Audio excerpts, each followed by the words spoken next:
구독자분들이 궁금한 게 이렇게나 많은 거였어요. 이거 다 어찌하죠?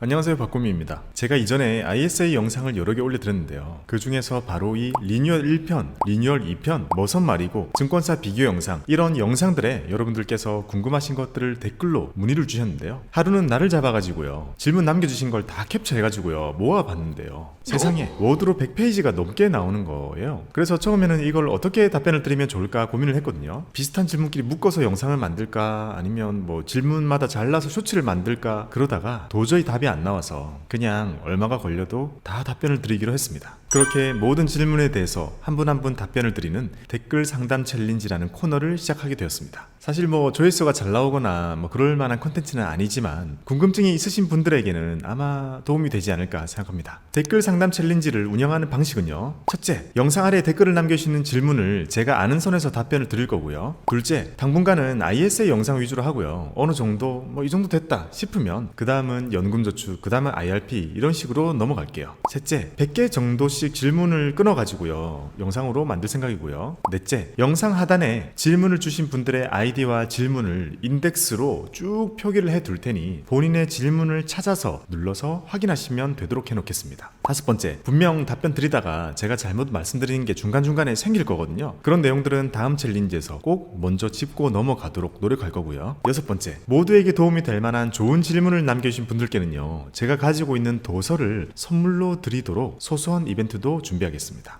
이렇게 하다 보면 저도 공부가 되고 여러분들이 알고 계신 팩트가 만나고, 이러다 보면 집단지성이 가장 똑똑하잖아요. 그만큼 우리의 지식이 단단해질 거라고 생각합니다. 그럼 가실까요? 댓글 상담 챌린지를 시작하겠습니다. 그럼 하나씩 살펴보겠습니다. 자, 요 영상과 요 영상에 댓글을 남겨주신 것들만 지금 답변을 준비했고요. 이 이후에도 제가 건보료 관련, 세금 관련 영상들 계속 올라갔잖아요. 거기도 많은 걸 달아주셨는데요. 그것도 아마 계속 연달아서 준비를 하겠습니다. 질문 생기시면 언제든지 편하게 달아주세요. 자, 1번 질문입니다. 리승님, 혹시 ISA 일반형으로 계좌 개설을 했는데 서민형으로 바꿀 수 있나요? 해지하고 다시 개설하는 수밖에 없을까요? 일반형은 서민형으로 바꿀 수 있습니다. 바꾸는 방법은 두 가지가 있는데요. 자, 첫 번째, 내방하는 겁니다. 내방할 때는요, 소득 확인 증명서라는 것을 떼서 가지고 가야 돼요. 소득 확인 증명서.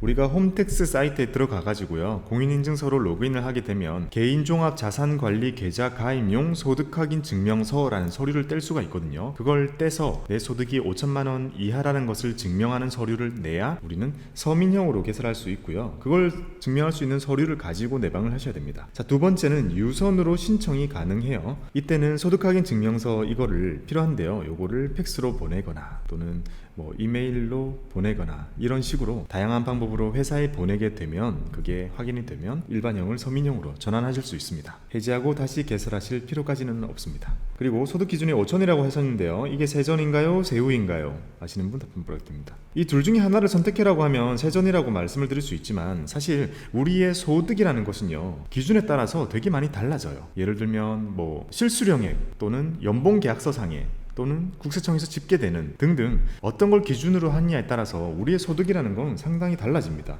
5천이 넘을 수도 있고 안 넘을 수도 있는 거거든요. 그래서 쓰는 게 이 서류입니다. 그러니까 확실히 내가 넘는지 안 넘는지를 증명하는 서류가 따로 존재하는 것이기 때문에요, 이걸 떼서 보시고 안 넘으면 되는 겁니다. 2번 질문입니다. 박일권님, 가입 시점이 연봉 5천이 안 됐지만 중간에 5천이 넘으면 어떻게 되나요? 먼저 답변 드리면, 자, 크게 상관없습니다. 자, 가입 시점에 5천이 안 되면 이때 오픈하는 시점에는 서민형으로 개설을 하신다는 거죠. 자, 개설을 하셨으면 그 다음 해 2월 달에요, 이 전년도에 서민형으로 개설하신 이분이 진짜 서민형이 맞는지 결과가 나오거든요.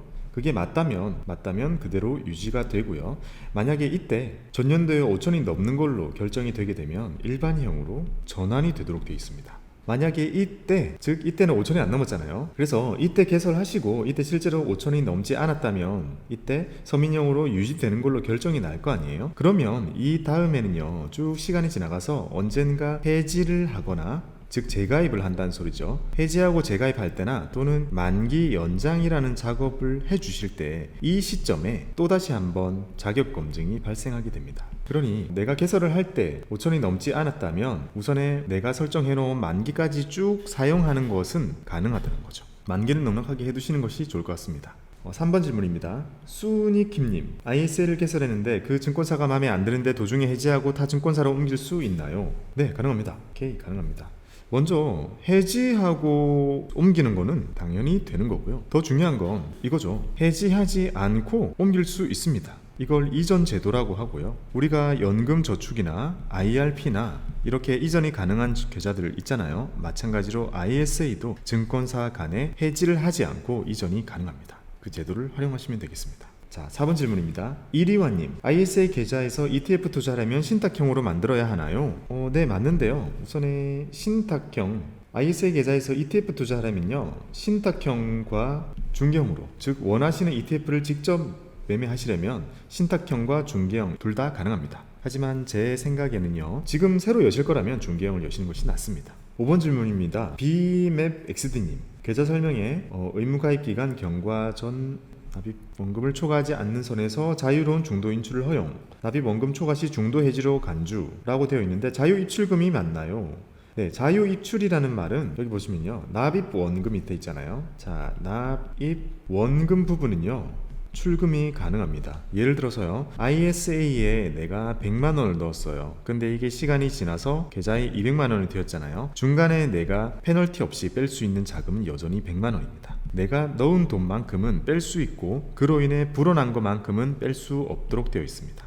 그리고 또 팁을 하나 드리면요, 자, ISA에 만약에 100을 넣었잖아요. 그리고 100을 다시 뺐어요. 그리고 다시 또 100을 넣게 되면 우리가 1년 동안 ISA에 넣을 수 있는 돈은 2천만 원이잖아요. 자, 100을 딱 넣으면 한도가 1900으로 줄죠. 뺐다가 다시 또 넣으면 이게 또 1800으로 줄어요. 또 뺐다가 또 다시 넣으면 1700으로 줄어듭니다. 즉 우리는 이 ISA 납입 한도라는 것이 있잖아요. 출금했다가 중도 인출하고 납입 원금만큼 출금하고 그걸 다시 넣었을 때 이 한도가 살아나지는 않습니다. 그래서 2천을 뺐다가 넣고 다시 뺐다가 넣고 이렇게는 안 된다는 거죠. 해가 바뀌어야 한도가 살아납니다. 그 점만 유의하시면 될 것 같습니다.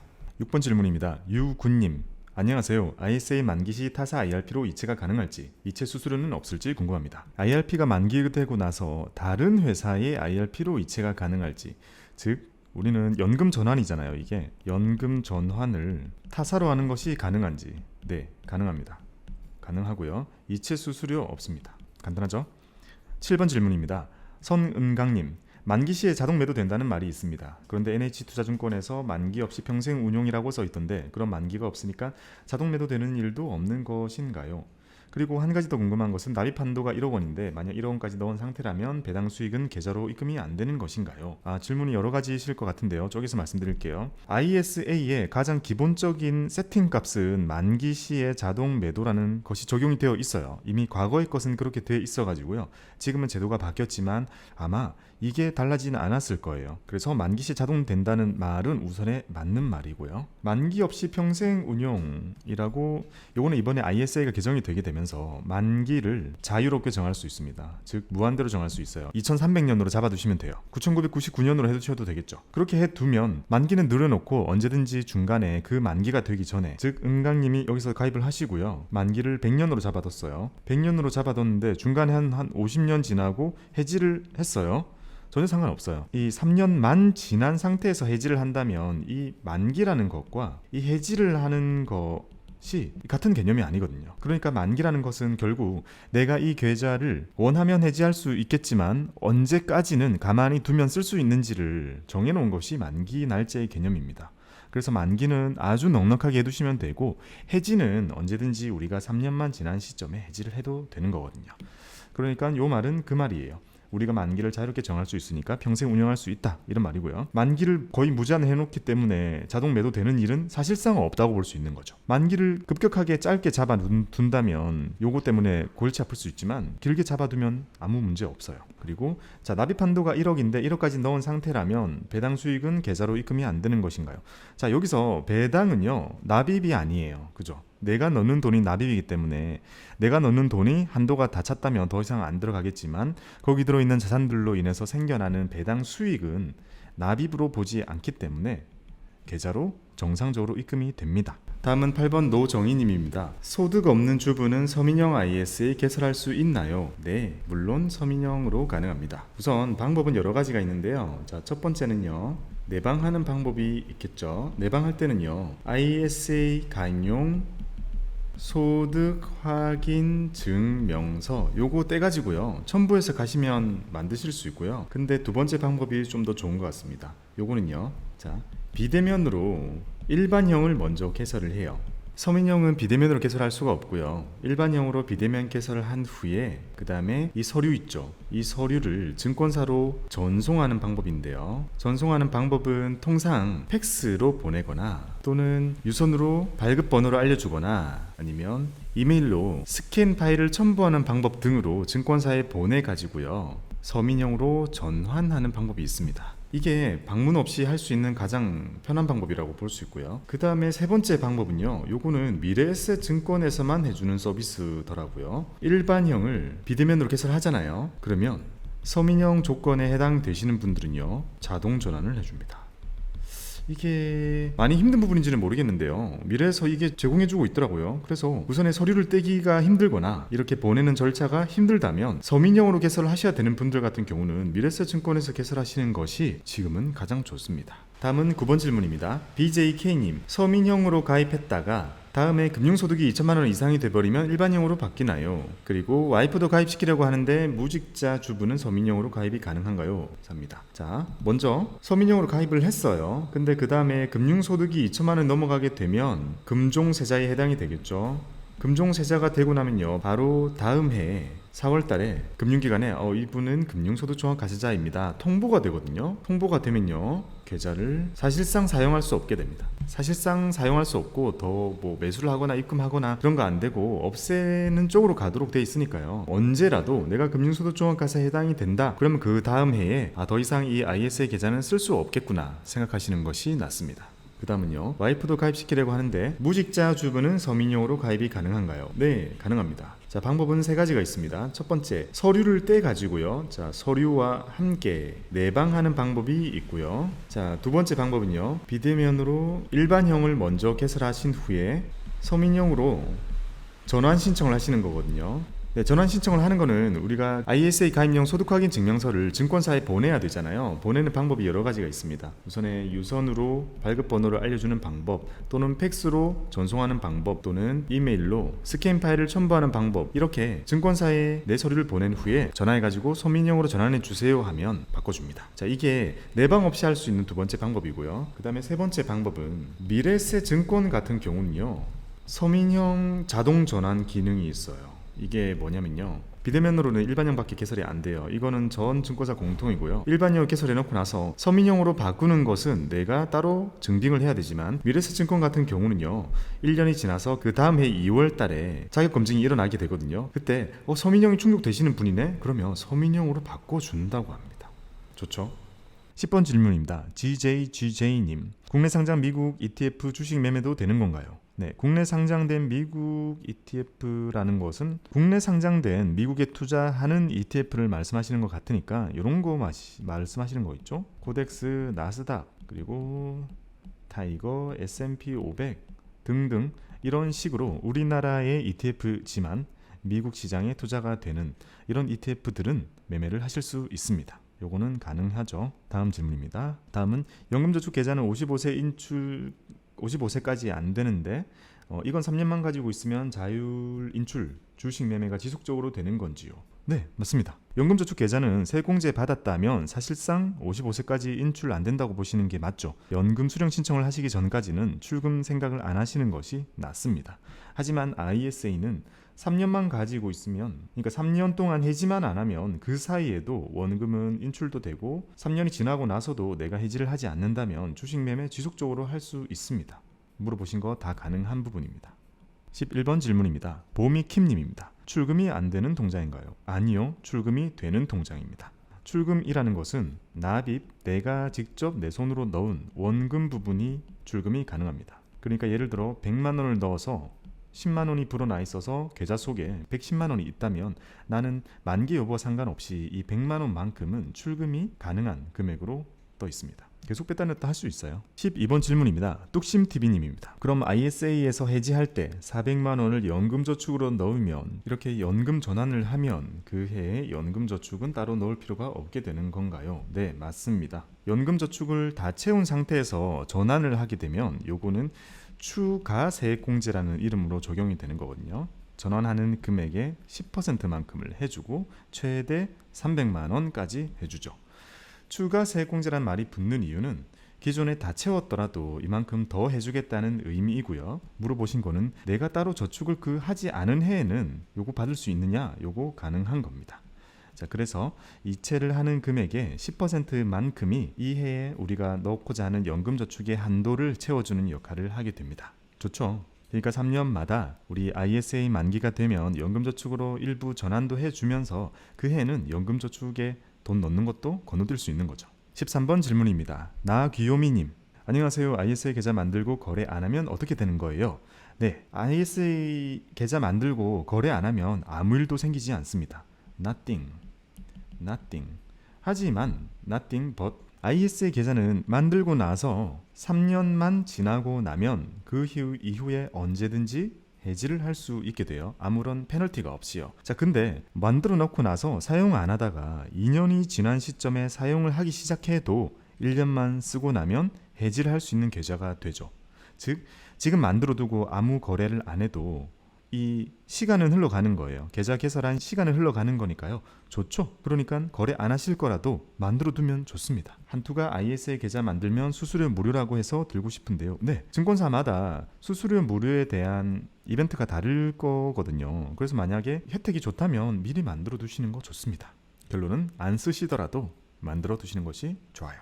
다음은 14번 질문입니다. 이자경님, 배당주, 배당금, 세제 혜택 받고 배당금을 ISA 계좌 내에 배당주 재투자가 가능한지 궁금합니다. 네, 물론 가능합니다. 우리가 ISA 계좌를 트고 거기다가 돈을 넣고 배당주를 샀어요. 그러면 이 배당주 때문에 또 배당이라는 것이 현금의 형태로 들어오게 되잖아요. 자, 이걸로 또 배당주를 사는 것 물론 가능하죠. 재투자 가능하고요. 자, 이렇게 들어오는 배당금은 납입이 아니에요. 그러니까 얼마가 들어오든지와 상관없이 내가 저축한 금액 한도에서 줄어들지 않습니다. 연 2천에서 줄어들지 않아요.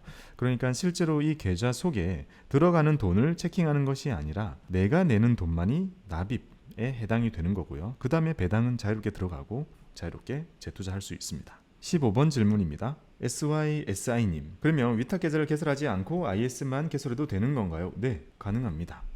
자, 위탁 계좌는 우리가 아는 대부분의 투자가 가능하죠. all 투자 가능. 자, ISA는 우리가 일반적으로 할 수 있는 거 거의 다 돼요. 대부분, all은 아니고 대부분 투자 가능해요. 하지만 사실 한 가지가 안 되죠. 해외 주식. 우리가 미국에 있는 주식을 직접 사거나 미국에 있는 ETF를 직접 사는 투자를 하시게 될 텐데요. 이게 안 되니까요.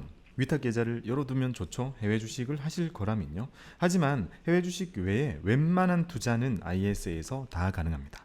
그래서 제가 말씀드리는 건 기존에 이미 많이 활용하시고 계시던 위탁 계좌가 있으면 그걸 계속 쓰시고 새로 ISA를 추가로 활용을 하시고요. 즉 이거를 막 없애고 넘어오고 그럴 필요는 없거든요. 그 정도로 큰 혜택이 있는 건 아니니까요.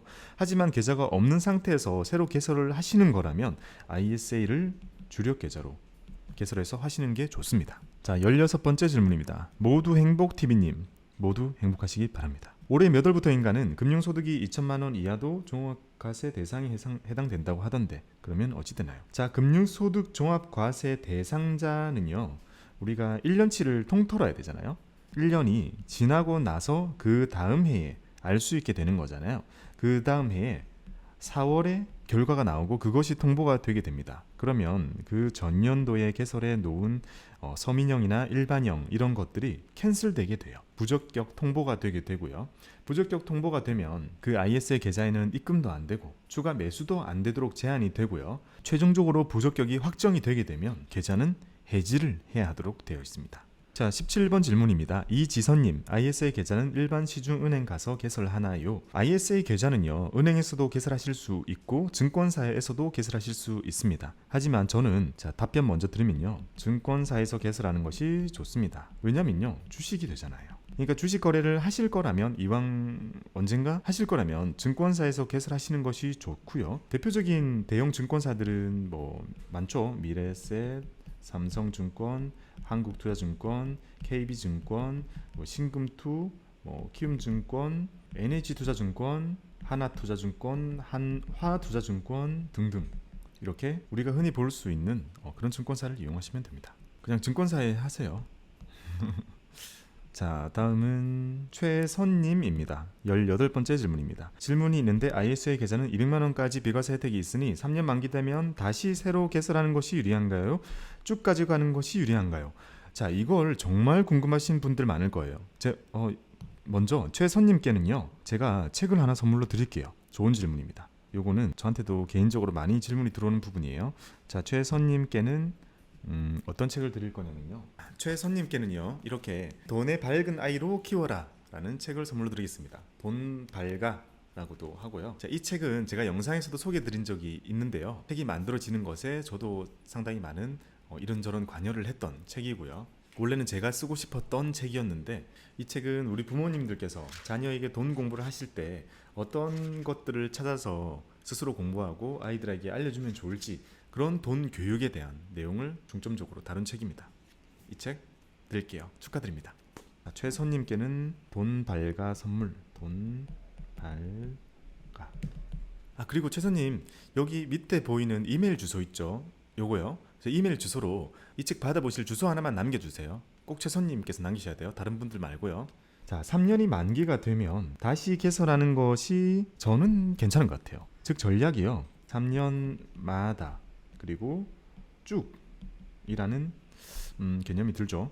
자, 3년마다 새로 개설을 하게 되면 우리가 받을 수 있는 200만원이라는 비과세 혜택이 계속 새로 생겨나죠. 하지만 우리가 해지하려고 하는 시점에 우리 계좌 속에 이미 마이너스가 나 있는 상품이나 주식 등이 있을 때 그것을 매도하는 것이 너무나 부담스럽기 때문에 쭉 가지고 가는 것에 고민이 생기는 거죠. 하지만 제 생각에는요, 요즘은 이렇게 3년마다 새로 개설을 하기 때문에 안에 있던 걸 싹 팔아서 그대로 똑같이 싹 사는 것에 비용이 낮아요. 예전보다 거래 비용이 예전보다 많이 낮아졌죠. 그래서 제 생각에는 우리가 얻을 수 있는 비과세 혜택 부분이 더 크지 않을까.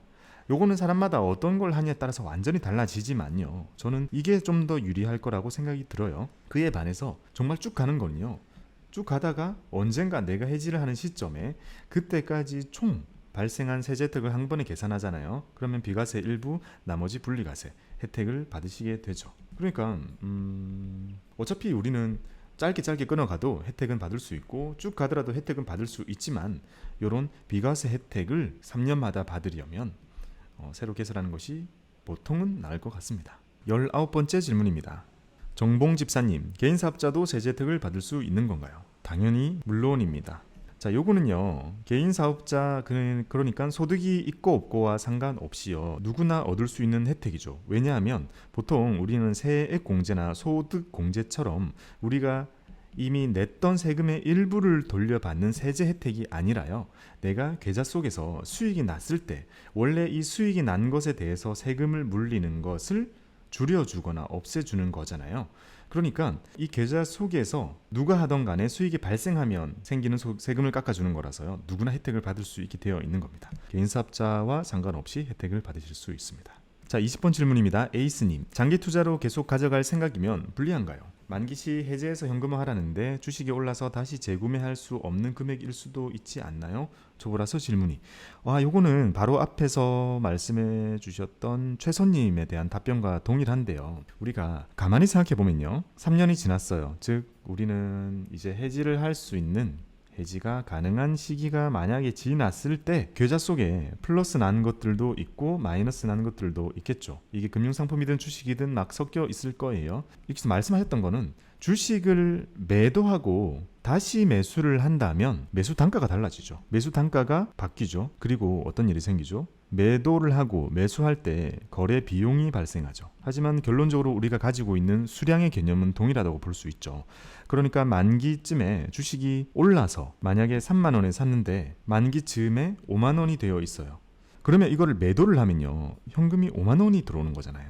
그러니까 3만 원이 들어오는 게 아니라, 즉 5만 원이 들어오게 되는 거고 다시 이 주식을 재매수하게 되는 거죠. 그러면 매수 단가는 달라질 거고 비용은 한번 발생하겠지만 우리는 여기에서 해지라는 행위를 한번 해주면서 비과세와 분리과세를 한번 확정짓고 또 가게 되는 거죠.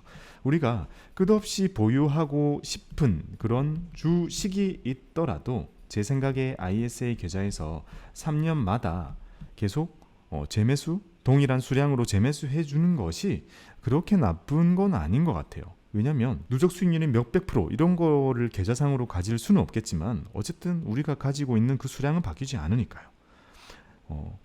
제가 강연할 때 자주 말씀드리는 건데요. 우리는 수익률에 집착하지 않는 투자를 해야 돼요. 수익률보다는 잔고에 집착하는 투자를 해야 하죠. 내가 이 주식을 투자를 해서 몇 퍼센트 수익이 났는지 보다는 내가 이 주식을 얼만큼이나 많이 모아서 얼마만큼의 절대적인 수익이 나왔는지가 더 중요하니까요. 저는 잔고에 집착하셨으면 좋겠고 그런 투자라면 이렇게 3년마다 끊어가는 거 괜찮다고 생각이 듭니다. 다음은 21번째 질문입니다. 현수림님, 기존에 평생 우대 혜택을 받던 사람도 ISA 계좌로 주식 이체를 하는 것이 나을까요? 자, 먼저 이거부터 답변 드릴게요. ISA 계좌로 주식 이체가 안 됩니다. 팔아서 현금으로 넘겨야 돼요. 말씀드렸던 것처럼 우리는 위탁 계좌와 ISA 계좌 있잖아요. 자, 이 사이를 넘어다닐 수 있는 것은 현금밖에 없습니다. 터미네이터가 미래에서 과거로 올 때는 살만 올 수 있었잖아요. 기계는 통과 안 됐으니까 그런 거랑 비슷하게 보시면 됩니다. 자, 이거는 우선 안 돼요. 나무 어플에서 1년 수수료 무료라고 했는데 그럼 1년 동안 무료 수수료를 이용하고 하신다면, 근데 요거는요 제가 말씀드리면요, 나무만 1년 무료고요, 나머지 대부분은 평생 무료예요. 해지하는 그날까지. 그러니까 요거는 만약에 1년이 너무 짧다 느끼시면 다른 데를 가시는 것이 나을 것 같습니다. 22번 질문입니다. 지현오님 질문 있습니다. 만일 계좌 개설 시점에는 금융소득 종합과세 대상이 아니었으나 그 이후 대상이 되면 어떻게 되나요? 자, 여기 먼저 답변 드리면요, 사실상 사용 못합니다. 금융소득 종합과세에 해당이 되면 거의 그 다음 쓸 수가 없게 돼요. 예를 들어서요, 개설을 완료했어요. 시간이 지났어요. 그리고 특정 해에 금종세자가 된 거예요. 이자 배당이 2천만 원이 넘는 사람이 된 거죠. 그러면 그 바로 다음 해에요, 4월 달에 금융사에서 전화가 올 겁니다. 고객님은 작년도에 금융소득 종합과세 대상자로 해당이 되셔가지고요, 이 계좌를 사실상 더 쓸 수가 없게 되었습니다. 이렇게 연락이 오거든요. 자, 이때 사실상 해지를 하시는 것이 낫도록 통보가 올 겁니다. 23번 질문입니다. English Peer and Precia님, 아이디 되게 멋있으신데요. 국내 상장 ETF 중 기타 ETF에 과세 안 한다는 거랑 분배금 수령 시 비과세라는 거는 이해가 가는데, 만기까지 일반 주식 매매 차익으로 전 수익이 450만 원이면 공제한도 400만 원을 제외한 50만 원에도 9.9%를 과세하나요? 일반 주식의 매매 차익으로 수익이 450만 원이라면 공제를 안 해요. 이거는 그냥 비과세예요. 원래 비과세인 것은 계속 비과세로 혜택을 받을 수 있게 해주고, 우리가 사용하고 있는 200만 원이나 400만 원의 ISA에서 주는 비과세 한도는 얘가 잡아먹지 않아요. 그러니까 과세 이거 안 합니다. 계좌 속에서 주식이 있어요. 그리고 금상이 있죠. 금융상품. 주식에서 플러스 450만 원의 이익이 생겼다면, 그리고 금융상품에서 플러스 300만 원의 수익이 생겼다면 얘는 그냥 계속 비과세라서 그냥 신경 안 써도 돼요. 하지만 우리가 금융상품에서 300만 원만큼 플러스가 났다면 공제한도 여기에 계산을 하게 됩니다. 포함을 시키게 되죠. 그러니까 결론은요, 걱정하시는 것처럼 ISA 계좌 내에서 주식을 하는 것이 결코 불리하게 되어 있지 않습니다. 24번 질문입니다. 곧 주식 부자. 너무 희망적인 말, 너무 좋네요. 2주 전입니다. 주식 부자 되기 2주 전이에요. 되게 기분이 좋아지는 아이디네요. 내용은 알겠는데 뭐랄까, 그래서 어떻게 하면 되는지라는 물음이 떠오릅니다. 키움에서 연금저축, 신금투에서 IRP로 풀 세액공제를 받는 중인데 나 같은 사람은 ISA를 어찌하면 되는지 예시라도 있으면 좋겠어요. 요거를 예시를 들은 적이 없겠구나. 이렇게 하시면 돼요. 우선의 목적을 정하시면 돼요. 자, 첫 번째, 목적 자금을 만드는 용도. 목적 자금을 만드는 용도라면 연금저축과 IRP랑 완전히 관계가 없어요. 그러니까 완전히 따로 구분해서 이런 전략으로 매월 얼마 또는 매년 얼마씩 모아서 5년 동안 나는 얼마를 모으겠다, 3년 동안 얼마를 모으겠다, 이런 용도로 활용하시면 됩니다. 5천 모으기, 3천 모으기 또는 500 모으기, 이런 전략으로 쓰시면 되고요. 자, 두 번째, 연금 저축을 위한 ISA 계좌로 활용하는 방법입니다. 위에처럼 ISA를 계속 하다가 3년 만에 모여있는 돈이 있게 되고 해지를 할 때요, 자, 일부는 연금에다가 넣고 또 일부는 IRP로도 넣을 수 있고 일부는 출금도 가능하죠. 그러니까 우리는 연금저축 IRP를 이걸 해지하는 그 해에는 이 돈으로 넣어버리면 되니까요, 조금 더 부담을 덜 수 있겠죠. 그러면서 추가 세액공제를 받기 때문에 연금 채우고 IRP 채우더라도 얘가 추가적인 세액공제를 해주기 때문에요. 되게 좋죠. 그래서 나는 연금저축을 가장 주력으로 모으고 있고 열심히 준비하시는 분들은 이렇게 연금을 위한 ISA로 활용하시면 좋을 것 같고요. 그 외에는 목적자금, 이런 두 가지 활용 방안을 추천드립니다. 이거 질문 너무 좋은데요. 곧 주식부자님, 곧 주식부자 이주전님 책을 선물로 드리겠습니다. 이거는 많은 분들께 도움이 되는 답변을 드릴 수 있었던 것 같아요. 자, 곧 주식부자 이주전님께는 투자를 이미 많이 하고 계신 것 같으니까요. 완전 기본서보다 저는 이 책을 선물로 드리겠습니다. 자, 제목은요, ESG 머니 전략. ESG가 대세잖아요. 아주 중요한 키워드라고 할 수 있는데요. 여기 저자분들을 보시면요, 금융 부문과 환경 분야에서 아주 저명하신 실무적으로 경력이 있으신 분들이 이렇게 모이셔가지고요, ESG에 대한 책을 내셨더라고요. 이 책의 저자분들을 모셔가지고요, 제가 영상도 찍고 라이브 방송도 할 예정이에요. 그게 어떤 게 먼저 나갈지 모르겠지만요. 아무튼 이 책을 곧 주식부자 이주전님께 드리겠습니다. 여기 보이는 이메일 주소로 책 받으실 주소 하나만 남겨주세요. 축하드립니다. ESG 선물로 드리겠습니다. 25번 질문입니다. 응님, 박고윤님 ISA 계좌는 3년 만기라고 하셨잖아요. 그럼 3년 만기된 뒤에 또 만들지는 못하나요? 아니요, 만들 수 있어요.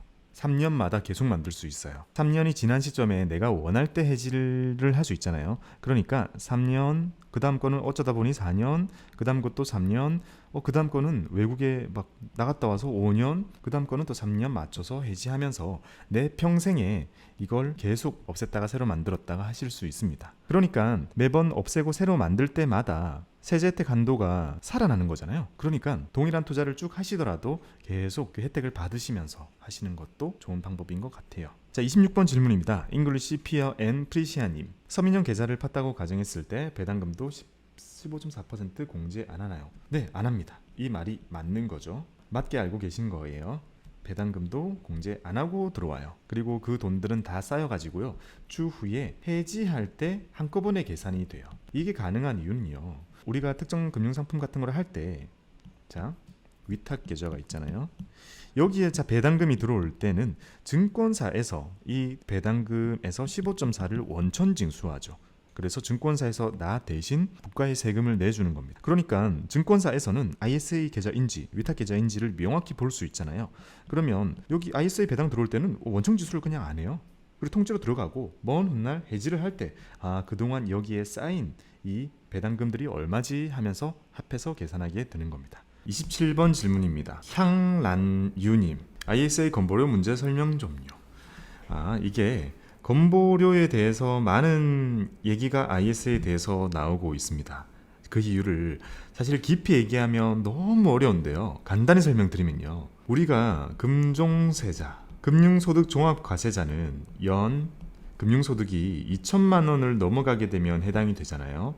근데 건보료 같은 경우는요, 금융소득이 연 1,000만 원이 건보료가 올라가게 되는 기준이거든요. 그래서 우리가 만약에 ISA를 활용할 때는 여러 해 동안의 금융 수익을 다 모아뒀다가 한꺼번에 하루아침에 실현하게 되잖아요. 한꺼번에 몇 년치를 모아서. 그래서 일을 몇 년 동안 하다가 한 번에 해지를 하게 되면서 그동안 발생했던 모든 금융 수익이 한 해에 다 실현되는 걸로 나오게 돼요. 그래서 이게 이때 발생한 걸로 세금 계산이 되는 거죠. 세금 계산이라기보다는 금융소득이 이때 발생한 걸로 집계가 되기 때문에 건보료가 올라갈 부담이 생기게 되는 겁니다.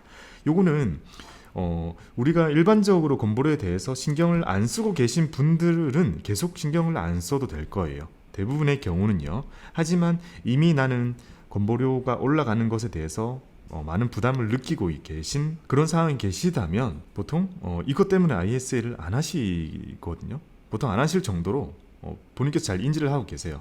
자, 그래서 나는 건보료 올라가는 것에 대해서 이미 어느 정도 신경을 써야 하는 상황에 있다면 ISA는 좋은 선택이 아닐 수 있습니다. 그에 반해서 나는 직장을 다니고 있어서 건보료에 대해서는 사실상 신경을 안 써도 되는 입장에 계신 분들에게는 여전히 신경을 안 써주셔도 됩니다. 자, 28번 질문입니다. HJ님, ISA 은행에서 가입했는데 취소하고 증권에서 가입하는 게 좋을까요? 저희 개인적인 생각으로는 네, 그렇습니다. 왜냐면 ISA에 여러 가지 장점들이 있지만 최근에 생긴 아주 큰 장점 중에 하나가 추가된 것은요, 주식이 가능하다는 거거든요.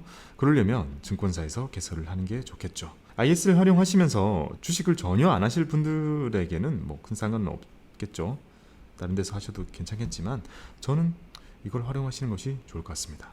29번 질문입니다. 밀크소이님, TR ETF를 알아보는 중인데요. 작년 영상에서 TR ETF는 연금계좌나 IRP보다는 일반 계좌에서 운용하는 게 좋다고 하셨는데 ISA 계좌에서 운용은 어떨까요? ISA 계좌에서도 특별히 메리트는 없나요? 자, 요거 먼저 답변 드릴게요. 아주 좋은 질문인데요. 먼저 제가 예전에 말씀드렸던 것처럼 TR ETF는 연금 계좌나 IRP보다 일반 계좌에서 운용하는 게 좋다고 말씀드렸던 이유는요. 보통 우리는 ETF 같은 경우는 보유기간 과세를 하죠. 보유기간 과세라는 것은요, 매매 차익과 과표 증분 중에 작은 것을 기준으로 세금이 15.4 배당소득세가 부과가 되는 것이 보유기간 과세라는 것인데요. TR ETF 같은 경우에는 배당을 받지 않고 배당을 그대로 ETF의 가격에 반영을 하게 되죠. 그렇다면 결국 과표 증분은 작을 수 있으나 매매 차익이 좀 크게 잡힐 수 있고, 연금계좌나 IRP에서는 이런 것들을 다 구분해 내지 않고 결국 매매 차익에 대해서만 후에 연금소득세로 과세하도록 지금은 전산이 되어 있기 때문에요. 이걸 다 걸러낼 수 있지 않게 돼 있거든요. 바뀔 수도 있겠지만요. 그래서 저는 차라리 배당을 따로 받는 게 낫고, 배당을 그냥 그 자체로 녹여서 매매 차익을 높이게 되면 세금 부담이 더 생길 수 있으니 이런 거는 일반 계좌에서 하시는 것이 좋을 것 같습니다. 이렇게 말씀을 드렸던 건데요. ISA는 똑같을 것 같아요. 제 생각에는요. ISA 계좌에서도 ETF에서 나오는 이런 것들을 다 자체적으로 걸러내기는 힘들 거라고 생각이 들고, ETF에서 우리가 매매 차익도 볼 수 있겠지만 배당을 따로 받아서 배당을 아예 확실히 구분 짓는다면 배당 소득세 부분은 완전히 줄이거나 커버가 가능하겠죠. 그리고 매매 차익 같은 경우에는 합산될 거고요. 손익통산 되겠죠. 제 생각에는 ISA 계좌에서도 매매 차익이 높아지는 게 뭐 그렇게 무조건 좋지만은 않죠. 그러니까 배당을 아예 따로 받아가지고 배당 소득세는 확실히 절감을 할 수 있는 일반적인 ETF를 활용하시는 것이 좋을 것 같습니다. 그러니까 말씀드린 것처럼 불리한 그런 거 전혀 없고요. 그리고 세금 차이를 크게 만들어낼 수도 없어요. 말씀하신 것처럼 그냥 특별히 메리트가 있지는 않아요. 그리고 ISA는 주로 3년이 지난 시점에 해지하는데 이 계좌를 운용하는 게 좋을지, 매도하지 않고 쭉 들고 가는 계좌를 운용하는 게 좋을지 고민이 됩니다. 요거는 바로 앞에서 말씀드렸던 거랑 비슷하죠. 가장 많은 분들이 질문을 주시는 건데요. 3년마다 끊어가는 것이 좋을지 쭉 가지고 가는 것이 좋을지, 저는 어떻게 해도 상관은 없지만 그래도 이쪽에 좀 더 유리한 점이 있다, 이렇게 말씀을 드리고 있습니다. 와, 이 되게 디테일한 질문인데요. 밀크소이님 질문 너무 좋습니다. 제가 밀크소이님께는요, 책을 선물로 드리겠습니다. 이번에는 제가 준비한 세 번째 책입니다. 유튜브 구독자 지금 한 40만 훌쩍 넘으셨을 거예요. 우리 전인구 경제연구소의 전인구 유튜버님께서 쓰신 책이에요. 초보 투자자 분들에게 딱 좋은 책을 쓰셔가지고 요거 읽으시거나 아니면 주변에 선물로 활용하시면 좋을 것 같습니다. 밀크소이님 축하드립니다. 그리고 이 틈을 이용해서 이렇게 선물 드릴 수 있도록 책을 선물로 주신 아라크네 출판사에게도 감사를 드립니다. 이 책도 관심 많이 가져주세요. 전인구 선생님의 책을 선물로 드리겠습니다. 밀크소이님, 여기 아래 보이는 이 주소로 본인의 책 받으실 주소 하나만 남겨주세요. 자, 30번째 질문입니다. 홍삼이님, 일이명보다 중개형을 추천하시는 이유가 있을까요? 잘 모르겠어요. 요거는요, 추천의 개념이 아니고요, 전혀 다릅니다. 완전히 달라요. 자, 일임이라는 말은 운용이라는 걸, 즉 어떤 걸 고르고 어떤 걸 사고 팔지에 대한 운용이라는 것을요, 일임하는 거예요. 말 그대로 맡기는 겁니다. 맡기는 거고, 어떤 식으로 운영을 할지 미리 전략이 한 패키지가 한 5개 정도 골라져 있어요. 보수적으로 할지 공격적으로 할지. 그렇게 선택지가 한 5개 정도 주고 그걸 골라가지고 아예 돈을 그 증권사에 맡겨버리게 되는 거고, 그러면 거기 자체적으로 정해진 규칙에 의해서 계속 운용이 돼요. 장점이 있다면 내가 할 수 없는 운용을 증권사에서 조금의 수수료를 받고 다 해준다는 장점이 있고, 단점이 있다면 내 실력이 늘지 않는다는 거겠죠. 그리고 비용이 발생할 거고요. 중개형 같은 경우는요, 완전히 반대예요. 운용을 스스로 하도록 되어 있습니다. 증권사는 계좌를 열어만 줄 뿐 그 후에 어떠한 액션도 취해주지 않죠. 그러니까 우리는 따로 비용을 지불하지 않고 내가 원하는 것을 골라서 담게 되어 있는 겁니다. 요거는 이제 사람마다 완전히 달라지죠. 결과가 완전히 달라지는 겁니다. 제가 생각하는 좋은 투자라는 건 처음에는 다 어렵고 이런저런 손실도 봐가면서 경험을 하게 되겠지만, 결국 평생 운용을 해야 되고 평생 투자를 해야 되는 우리한테는요, 이런 스스로 하는 투자를 계속 하시는 것이 결국에는 더 좋다고 생각을 하거든요. 그래서 저는 그런 관점에서 중개형을 말씀을 드리고 있습니다. 31번 질문입니다. 양YY님, ISA가 연 2천씩 5년간 1억 한도라고 알고 있습니다. 그럼 5년이 지나기 전에 1억을 못 채웠다면 만기 연장을 해도 추가입금 이런 거는 못하는 건가요? 아니면 5년 내내 1억을 못 채웠어도 만기 연장하면 1억 한도까지 채울 수 있는 건기요? 요거는요, 5년이 지나기 전에 1억을 못 채웠더라도 만기 연장하면 1억까지 넣어집니다. 1억이라는 것을 채울 수 있는 최소한의 기간이 5년일 뿐, 5년이 지났다면 이 계좌는 어떻게든 1억까지 채울 수 있는 겁니다. 심플하죠? 32번 질문입니다. 신수진님, 이번에 증권사에서 중개형 ISA를 개설했습니다. 우와, 중개형 ISA를 개설하셨군요. 자, 축하드립니다. 축하는 표현 어떻게 하죠? 짝짝짝. 앞으로 주식 ETF 펀드를 여기서 매수할 예정인데, 궁금한 사항이 3년이 지나면 해지를 하거나 연금저축으로 이전이 가능하다고 하던데, 그렇죠? 3년이 지난 후에 언제든지 해지를 해서 세제 혜택을 실현하거나 연금저축으로 전환을 해서 세액공제도 받을 수 있죠. 선택이 가능하고요. 그러면 예를 들어 3년이 다 되어가는 시점에는 금융상품을 다 매도해야 하는 건가요? 자, 지금 개설을 하셨어요. 3년이 지난 이후에 어느 시점에 우리가 만기라는 것을 설정해 두고 있죠. 이 만기라는 것은 연장을 통해서 계속 미룰 수도 있게 되어 있습니다. 그리고 무제한까지요.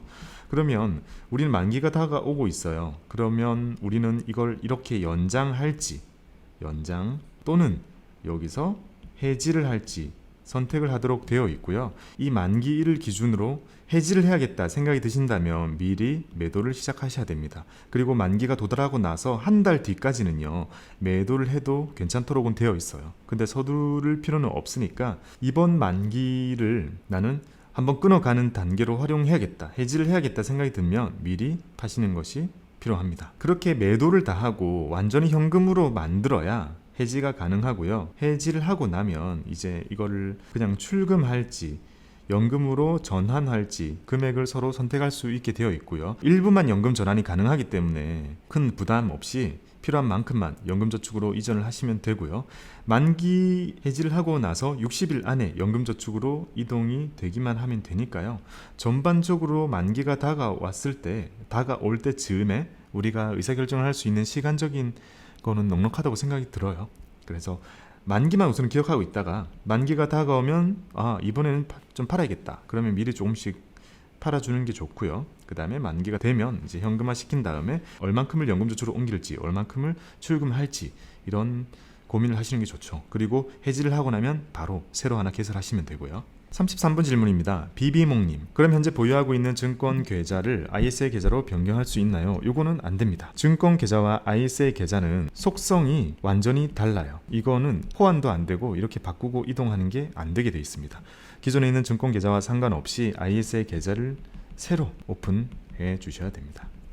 새로 오픈하실 때는 중개형으로 오픈하시면 됩니다. 34번 질문입니다. 프로 찝쩍러님, 2020년 배당금 지급 전에 지금 중개형 ISA 개설 후에 배당주들을 ISA 대체 입고하면 비과세 혜택을 받을 수 있나요? 아쉽게도요, 이 전체적인 질문 중에 배당주들을 ISA 대체 입고가 안 돼요. ISA라는 계좌 속에는 들락날락 할 수 있는 것은 현금밖에 없습니다. ISA가 만기가 되었을 때 안에 들어있는 주식을 팔지 않고 그대로 출고는 할 수 있거든요. 출고하는 주식 이만큼에 대해서는 세제 혜택은 사실 없습니다.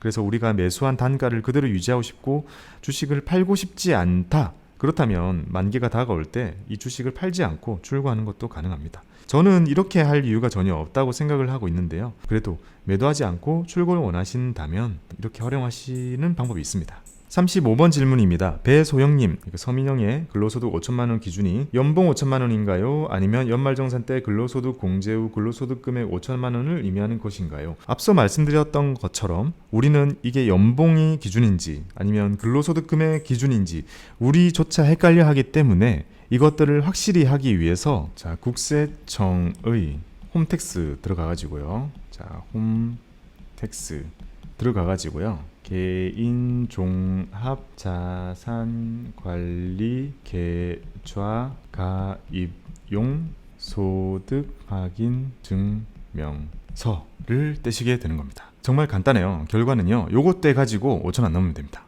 36번 질문입니다. SJH님, ISA 계좌 개설했는데 타증권에서 더 좋은 혜택이 있는데 해지하고 이동 가능할까요?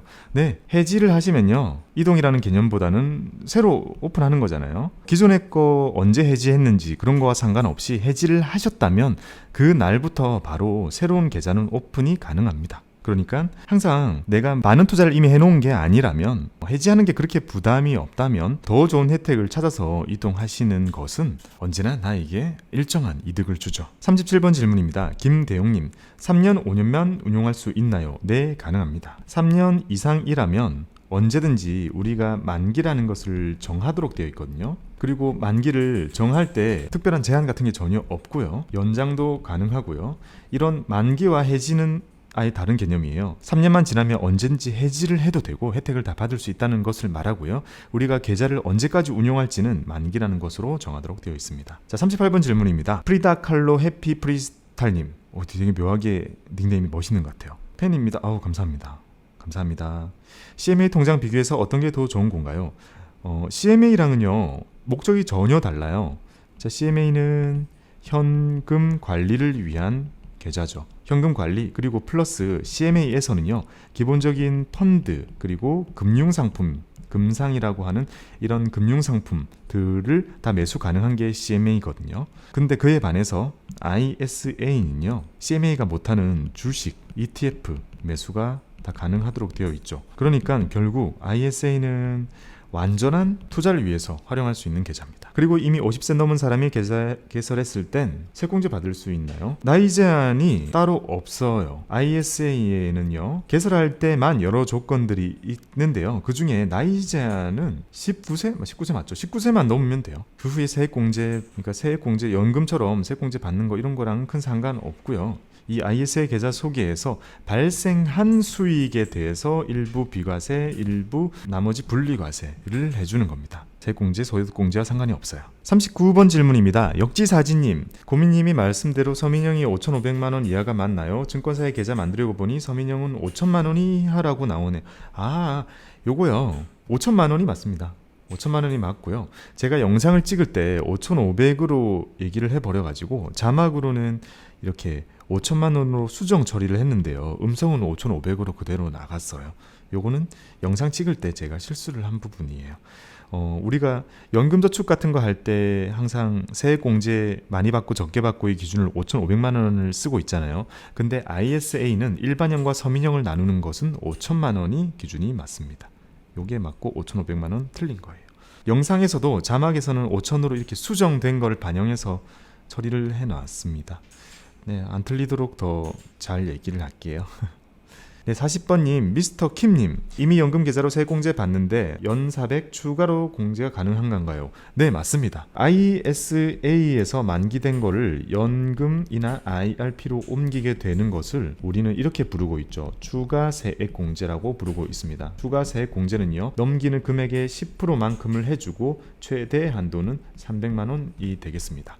그러니까 추가라는 말 자체가 이미 우리가 하고 있던 400 꽉 채워도 더 된다는 뜻입니다. 만약에 400 꽉 채우고 추가로 IRP에서 300만 원까지 더 채우고 있어서 700까지 채우고 있다고 해도 요거는 또 받을 수 있습니다. 만약에 이런 것들을 전혀 안 하고 계신 상태에서 ISA에서 이렇게 넘겨가게 되잖아요. 그러면 이거 자체도 기존에 하는 거와 상관없이 더 해준다고 해서 추가라고 부르고 있습니다. 41번님, 의무님입니다. CMA 대신 ISA 개설해도 되나요? 어른들의 세계는 너무 어려워요.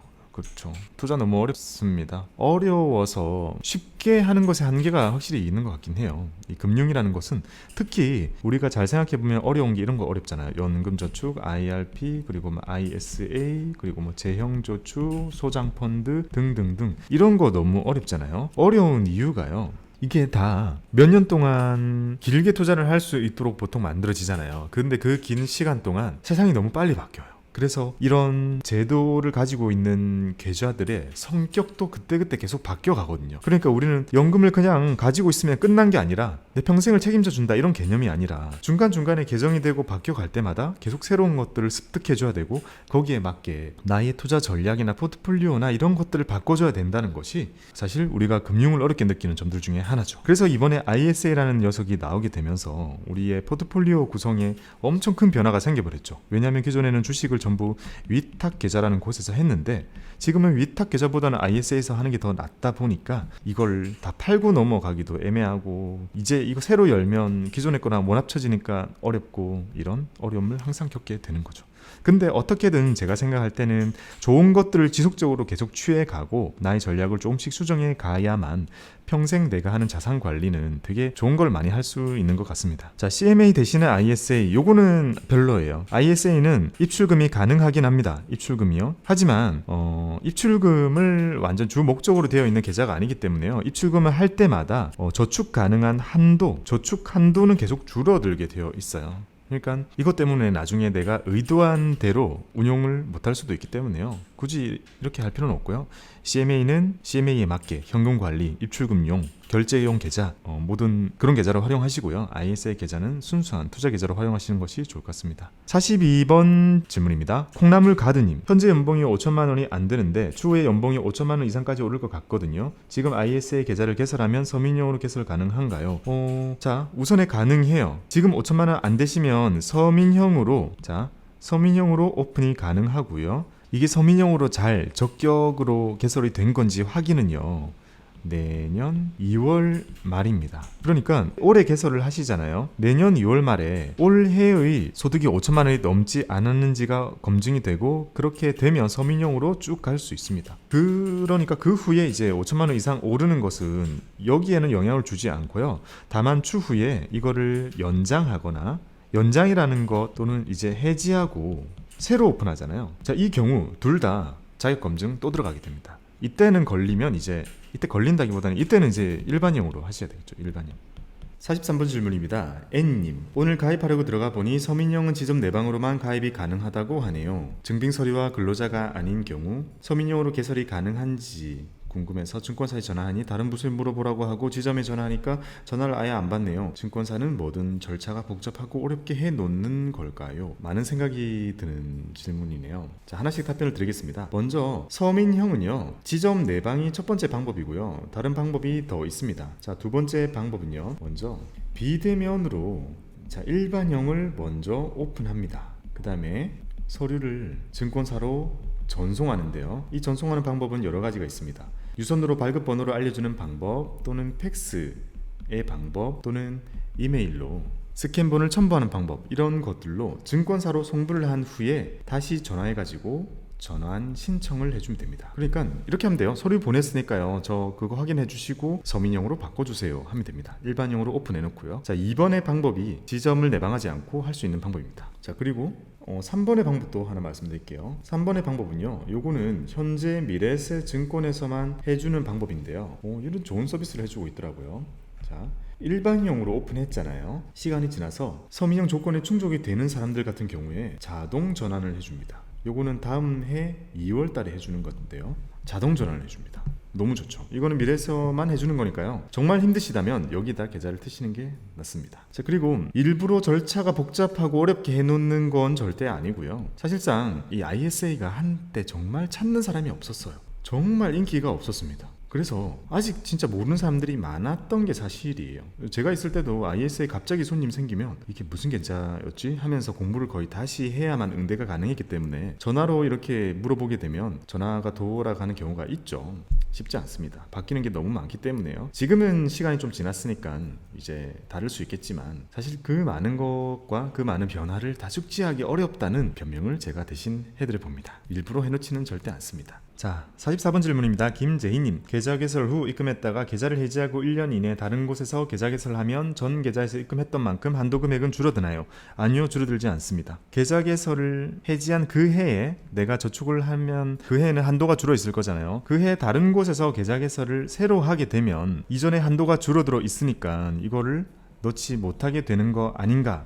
이제 궁금하실 것 같은데요. 요거는 이전의 거를 해지하는 순간요, 새로운 곳에서의 한도가 다시 살아납니다. 다시 생겨나요. 그래서 정말 냉정하게 얘기해서요, 이전에 있던 것을 해지를 하는 그 해에 내가 많은 돈을 넣고 이득을 보고 해지를 했다고 하더라도, 그리고 거기에 2천만 원을 꽉 채워서 넣었다고 하더라도 그것을 해지하고 다른 곳에 새로 오픈을 하신다면 그 해의 한도는 다시 살아납니다. 45번 질문입니다. 정진우님, 안녕하세요. 사회초년생입니다. ISA 계좌에 적금 예금을 담을 수 있다고 알고 있어요. 그런데 적금은 각각의 은행의 상품이잖아요. ISA 또한 은행이나 증권사에서 만드는 하나의 계좌인데 이 계좌에 적금이랑 예금을 어떻게 담을 수 있는 건가요? 자, 요거는요 좀 이상하죠. 보면 은행만의 상품을 어떻게 증권사에서 내가 매수를 할 수 있느냐, 요거는요 상품이 공유되는 거거든요. 상품이 공유되는 계좌가 가장 대표적인 게 두 가지가 있습니다. 그게 바로 IRP와 ISA입니다. 우리가 기존에 IRP 할 때도요, 여기서 뭐 국민은행 정기예금 뭐 이런 거 또는 저축은행 예금 이런 거를 다 담을 수가 있어요. 이게 상품 공유가 되고요. 한 가지 말씀드리면요, 지금 신탁형과 중개형이 있다고 했잖아요.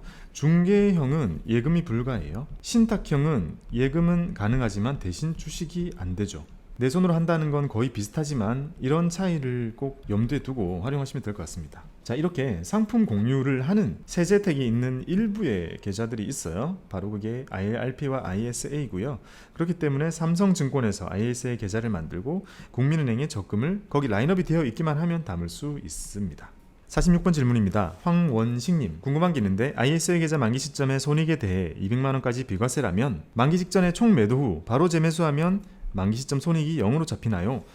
아니요, 그렇지 않아요. 만기 시점에 그 시점의 평가 금액이 중요한 게 아니라요, 만기까지의 모든 손익이 중요하게 되는 거예요. 그래서 만기를 맞기 전에 우리가 매도할 때 그때 즈음에 계좌를 어떤 상태로 떠 있다, 이거는 크게 중요하지 않아요. 어쨌든 결국 우리는 다 매도해야 되잖아요. 다 매도할 때 과거에 매도했던 것들까지 다 집계가 되고 있는 거거든요. 그거를 전부 다 합해가지고 순수익을 얼마나 받냐, 그걸 따지는 것이기 때문에요, 만기가 다가올 때 시점의 그때 평가금은 전혀 상관이 없습니다. 47번 질문입니다. 김현지님, 연금저축은 하지 않고 IRP로 700만원을 전부 넣었는데요. 네, IRP 700만원 너무 잘하고 계십니다. 화이팅입니다. 연금저축 계좌는 따로 없으니 만약 설명처럼 ISA로 3년간 3천만원까지 모아서 IRP 계좌로 옮겨도 10%인 300만원까지는 세제 혜택 있는 게 맞지요? 네, 맞습니다. 연금 전환 기능이고요. 자, 지금 현지님께서는요, IRP에 700만원을 넣고 계신 거고, 이제 ISA를 새로 열어가지고요, 몇 년이 걸리더라도 3년 이상의 시간 동안 3천만원 정도를 모으신다면 만기가 됐을 때 이 만기 자금의 전부 또는 일부를 IRP 계좌로 넣을 수가 있습니다. 넣으면 IRP에 내가 원래 붓고 있던 세제 혜택 플러스 알파로 내가 이체한 금액의 10%만큼은 추가로 세공제를 해주고요. 그 한도는 300만원이기 때문에 보통은 3천을 넘지 않게 이체를 하게 되겠죠. 그게 맥스니까요. 이렇게 활용하시면 너무 좋죠. IRP를 지금 700을 꽉꽉 채우시는 분이라면 ISA를 이렇게 활용하면 연금을 위해 훨씬 큰 자금을 준비할 수 있게 구성이 되고요. 또 좋은 하나의 팁은요, 3천만 원을 이렇게 이체하게 되면, 자, 3천을 이렇게 넘겼어요. 만기 자금을 전환해서 넣어왔어요. 이 3천만 원 중에서도요, 결국 300만 원만큼만 세공제가 되고 2,700만큼은 세액 공제를 받지 않은 원금의 형태로 남아있기 때문에 요거는 출금 가능한 자산으로 떠있게 됩니다. 급할 때는 2,700만큼은 또 출금도 할 수 있어요. 페널티 없이요. 그러니 만약에 이 전략으로 IS를 준비하신다, 나의 연금을 돕는 계좌로 IS를 준비하신다, 그러기에 너무 좋은 계좌죠. 48번 질문입니다. 리와이영님, 정보 감사합니다. 저도 받으셔서 감사합니다. 삼성증권의 서민중개형의 경우에는 비대면 계좌 개설이 불가한 걸까요? 네, 맞습니다.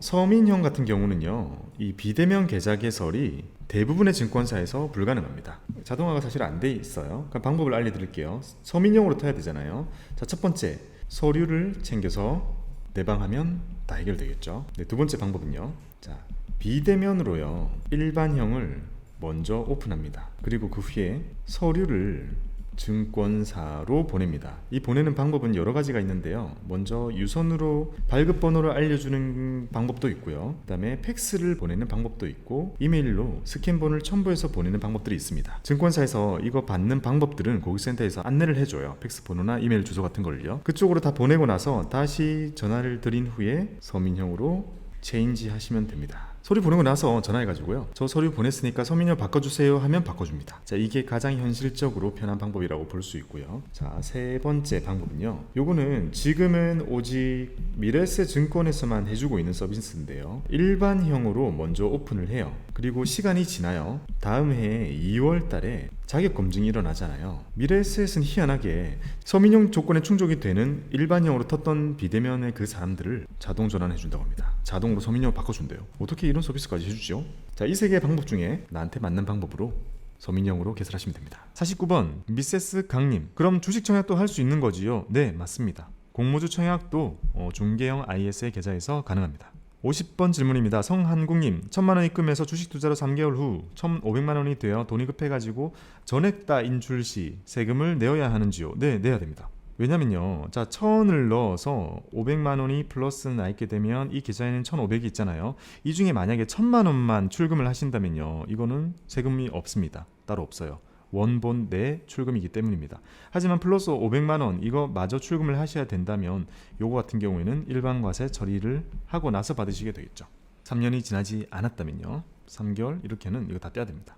51번 질문입니다. 브래드 암스트롱님, 다른 계좌에서 주식을 옮길 수 있나요? 이거 안 됩니다. 자, ISA 계좌는 터미네이터가 미래에서 과거로 오듯이 맨몸만 통과할 수 있어요. 현금만 통과할 수 있습니다. 그 어떤 주식이나 이런 것도 그대로 우리가 넣을 수는 없어요. 다만 내가 나중에 이제 만기를 맞아서 출금을 할 때요, 그때 사놓은 주식의 형태 그대로 다른 데로 출고는 가능합니다. 신청을 따로 하면 출고는 가능한데요, 이 경우에는 세제 혜택에서 제외가 됩니다. 그러니까 매도를 해서 다른 혜택을 합치지 않고 그냥 원래 없었던 거라고 셈치고 그냥 주식 그대로 출고를 하고 싶다면 세제 혜택을 받지 않고 출고를 하실 수 있습니다. 52번 질문입니다. 신범수님, 가입 후 본인이 원한다면 5년 이상 10년, 20년도 세제 혜택 받으며 운용 가능한가요? 네, 가능합니다. 우리가 헷갈리는 게요, 만기라는 개념과 지금 3년 의무 기간이라고 할게요. 이게 너무 헷갈리잖아요. 그러니까 만기는 내가 정하는 거예요. 내가 정할 수 있고요. 요거는 제한이 없어요. 거의 하루 단위로 내가 마음껏 정할 수 있으니까 나는 101년 이렇게 정할 수도 있습니다. 하지만 이거와 상관없이요, 내가 언제든 해지는 3년만 지나면 해지가 가능하고 그때까지의 세제 혜택을 다 볼 수 있는 이 기준이 3년이기 때문입니다. 그래서 만기를 내가 얼만큼 정하는지는 전혀 상관이 없고요. 내가 정할 수 있는 거고 이거는 언제든지 연장이라는 것도 가능하고요. 다만 만기가 왔을 때요, 우리는 이거를 이제 해지하고 계좌 해지하고 새로 오픈을 할지 아니면 만기 연장을 할지 그런 의사결정을 하게 되는데요. 해지하고 새로 열든지 만기를 연장하든지 둘 다 그때 새로운 자격검증이 들어갑니다. 그래서 그 이전에는 내가 서민형으로 해왔다고 하더라도 여기서 만기를 연장하거나 새로 오픈할 때는 일반형으로 될 가능성이 있겠죠. 또는 이 사이에 내가 금융소득종합과세가 생기게 되었다, 그러면 이제 아예 오픈이 안 되겠죠. 53번 질문입니다. 파미님, RP형 CMA 계좌를 ISA로 전환 가능한가요? 안 됩니다. 전환하는 게 유리할까요? 이거는 안 됩니다. 자, RP형 CMA를 ISA 계좌, 이 두 개는요, 속성이 전혀 달라요. 속성도 다르고 목적도 다릅니다. 그래서 고민하실 필요가 전혀 없어요. CMA 계좌는 현금 관리 기능이죠. 왜냐하면 캐시 매니지먼트잖아요. 현금 관리를 위한 계좌입니다. 여기서는 주로 현금의 보관, 그리고 결제 업무, 그리고 체크카드, 각종 공과금 자동이체 등등 이런 현금 관리를 위한 그런 계좌고요. ISA는 전적으로 투자에 특화되어 있는 계좌죠. 그러니까 이 속에서 우린 주식을 하거나 ETF를 하거나 펀드를 하거나 ELS를 하거나 예금을 하거나 등등등 내가 원하는 투자를 여기서 하시면 됩니다. 그러니까요, ISA와 고민을 해야 될 것은요, 우리는 일반적인 위탁계좌죠. 위탁계좌를 쓰고 있는 게 있는데 ISA를 없애고 만들까, 이 고민이 필요한 거고요. CMA랑은 겹치는 게 없습니다. 54번 질문입니다. 인정황님, 기존의 신탁형으로 가입했는데 중기형으로 전환하면 기존의 ISA 신탁형에서 이익이 발생한 것은 비과세가 아닌 과세가 되는 거 아닌가요? 아닙니다. 요거는 아닙니다. 자, 지금 말씀 주신 거는 신탁형을 중개형으로 전환 신청 또는 변경 신청, 이거 용어는 뭘 쓴지 모르겠네요. 아무튼 이렇게 변경한다는 것은 해지가 아닌 개념으로 해주는 거예요. 그래서 이때 전환을 할 때 그때까지 했던 거 과세 처리하고 넘어가지 않습니다. 다만 저도 이걸 전환을 했거든요. 기존의 신탁형을 중기형으로 전환을 했는데요. 이때 중요한 것은 해지를 하지 않고 전환이 되는 것임에도 우리가 염두에 둬야 되는 거는요. 이때도 현금만 가능해요. 현금화 다 시킨 다음에 중기형으로 이렇게 전환이 가능하더라고요. 그러니까 실제로 막 파는 행위 같은 게 이제 발생하긴 하겠지만 팔고 나서 새로 만드는 그런 행위가 일어나긴 하지만 해지가 되는 개념은 아닙니다. 요거는 진짜 불리한 거잖아요. 그렇게 두지 않죠. 55번 질문입니다. 좀 웃어 님, 좀 웃어 그거 맞겠죠? 자, 이거 요즘 파나요? 저 할 때는 아무도 안 하고 이제 안 판다고 해서 저 혼자 했는데 판매 직원이 설명 자체를 못해서 짜증났어요. 좀 웃어 님이 제가 생각할 때 아주 앞서가시는 빠꼬미 투자자이신 것 같습니다. 왜냐면 기존에 있던 ISA도 내가 활용하기에 따라서 되게 쓸모 있는 계좌였거든요. 그래서 일반적인 걸로만 봤을 때는 이제 아무도 안 했었고 이때 찾아서 하신 분들이 좀 있으시죠. 그리고 저도 이거 한참 할 때 현역에 있었는데요. 정말 개설하는 사람이 없어서 기억 자체를 거의 가지고 있는 게 없을 정도이긴 했어요. 그래서 누군가 갑자기 들어오셨을 때 그럴 때 다시 그때 막 공부해가지고 설명해드리고 그런 기억이 납니다. 그래서 요거는 사실 당연히 알아야 되는 걸 몰랐다라고 하기보다는요. 정말 ISA를 개설하시는 분들이 없었어요. 56번 질문입니다. 파인애플님, 입출금 가능하다는 거는 제가 2천만 원 넣어두고 주택청약에 당첨되었을 때 해지를 안 하고 2천만 원을 다 뺄 수 있다는 말인 거죠? 네, 맞습니다. 원본에 대해서는 출금이 가능하기 때문에 내가 2천을 넣었다면 나중에 급할 때 2천을 아무 페널티 없이 뺄 수 있습니다. 그러니까 주택청약 당첨되었다고 우리가 뭔가 손해를 볼 거는 없어요. 그 후로 제가 저축 만기가 되어서 금액을 넣으려면 한도 2천만 원 이미 썼기 때문에 추가 입금이 안 되는 것인가요? 네, 이것도 맞습니다. 자, 한 해를 기준으로, 자, 1년을 기준으로요. 2천을 넣었어요. 그럼 한도 다 찼죠. 근데 급해서 만약에 뺐어요. 그러면 그 해에는 못 넣어요. 넣은 것만 계속 집계가 됩니다. 그 해에는 2천을 다 썼기 때문에 만약에 2천을 출금 다 해버리고 다시 또 넣어야겠다. 그러면 2년차 그 다음 해로 넘어가야 됩니다. 즉 출금은 항상 가능하지만 출금을 하고 다시 넣을 때는 그 해에 우리가 저축 가능한 한도는 계속 줄어듭니다. 말씀하신 거 둘 다 맞습니다. 57번 질문입니다. 박한별님, 만기 금액을 IRP로 이체하는 것은 연금저축계좌로 이체하는 것과 동일을 하게 이체 금액의 10%를 세액공제 받을 수 있는 건가요? 네, 맞습니다. ISA의 만기 자금을 연금저축계좌 또는 IRP 어느 곳이든 골라서 이렇게 전환한다고 표현하는데요. 만기 자금을 이렇게 넣어가지고 추가 세액공제 받는 거 요거 할 수 있습니다. 한도는 300만 원인데요. 이게 세액 공제를 받는 금액의 한도가 300이거든요. 즉 이체를 이렇게 만기 자금을 전환할 수 있는 금액은 자유로워요. 자유로운데 이것의 10%만큼을 추가 세액공제 해주고 그게 한도가 300만 원이기 때문에요. 사실상 전환을 이렇게 할 때는요. 3천만 원을 넘길 이유는 없겠죠. 즉 ISA에 내가 돈을 만약에 1억을 모았다고 해도 전환으로 넘기는 거는 3천만 넘기면 돼요. 그리고 7천은 딴 데 그냥 출금해버리고 3천을 이렇게 넣어가지고 여기에 혜택 맥스 300만 원 세액공제 받으시면 됩니다. 박한별님 또 질문 주셨어요. 현재 가지고 있는 ISA 계좌가 곧 만기될 예정인데 만기 금액을 IRP로 이체하려면 만기 전에 IRP를 먼저 개설해 놓아야 하는 거지요? 네, 맞습니다. 먼저 오픈해 놔야 돼요. 내가 보낼 계좌를 만들어 놓긴 해야 됩니다. 59번 질문입니다. 박한별님, 질문 되게 많으셨을 텐데 제가 답변을 너무 늦게 들어가지고 잘 하셨을까요? 아니라면 지금이라도 보시고요. 도움이 되셨으면 좋겠습니다. ISA 계좌를 증권사에서 개설하는 것과 금융권, 은행권이겠죠. 은행권에서 개설하는 것에 차이가 있나요? 네, 있습니다. 우선에 가장 큰 차이는요. 자, 은행, 증권이 있죠. 주식이 되죠. 여긴 주식이 안 됩니다. 중개형을 하실 거라면, 그러니까 중개형을 통해서 주식을 다양하게 활용하실 거라면 증권사에서 여시는 것이 낫습니다. 위목킴님, 정확한 답변 감사드립니다. 감사드립니다. 땡큐. 60번 질문입니다. 김규혜님, 안녕하세요. 돈 벌고 싶은데 어찌해야 하는지 알고 싶네요. 가장 브로드한 질문입니다. 다양한 방법이 있겠지만 매우 원론적인 답변을 한번 드려볼게요. 우리가 종합소득 신고를 할 때요. 2배 사근 연기, 2배 사근 연기 이 말을 자주 쓰게 됩니다. 이거는요, 우리가 소득 신고를 할 때 소득의 종류를 나타내는 큰 카테고리입니다. 2배 사근 연기.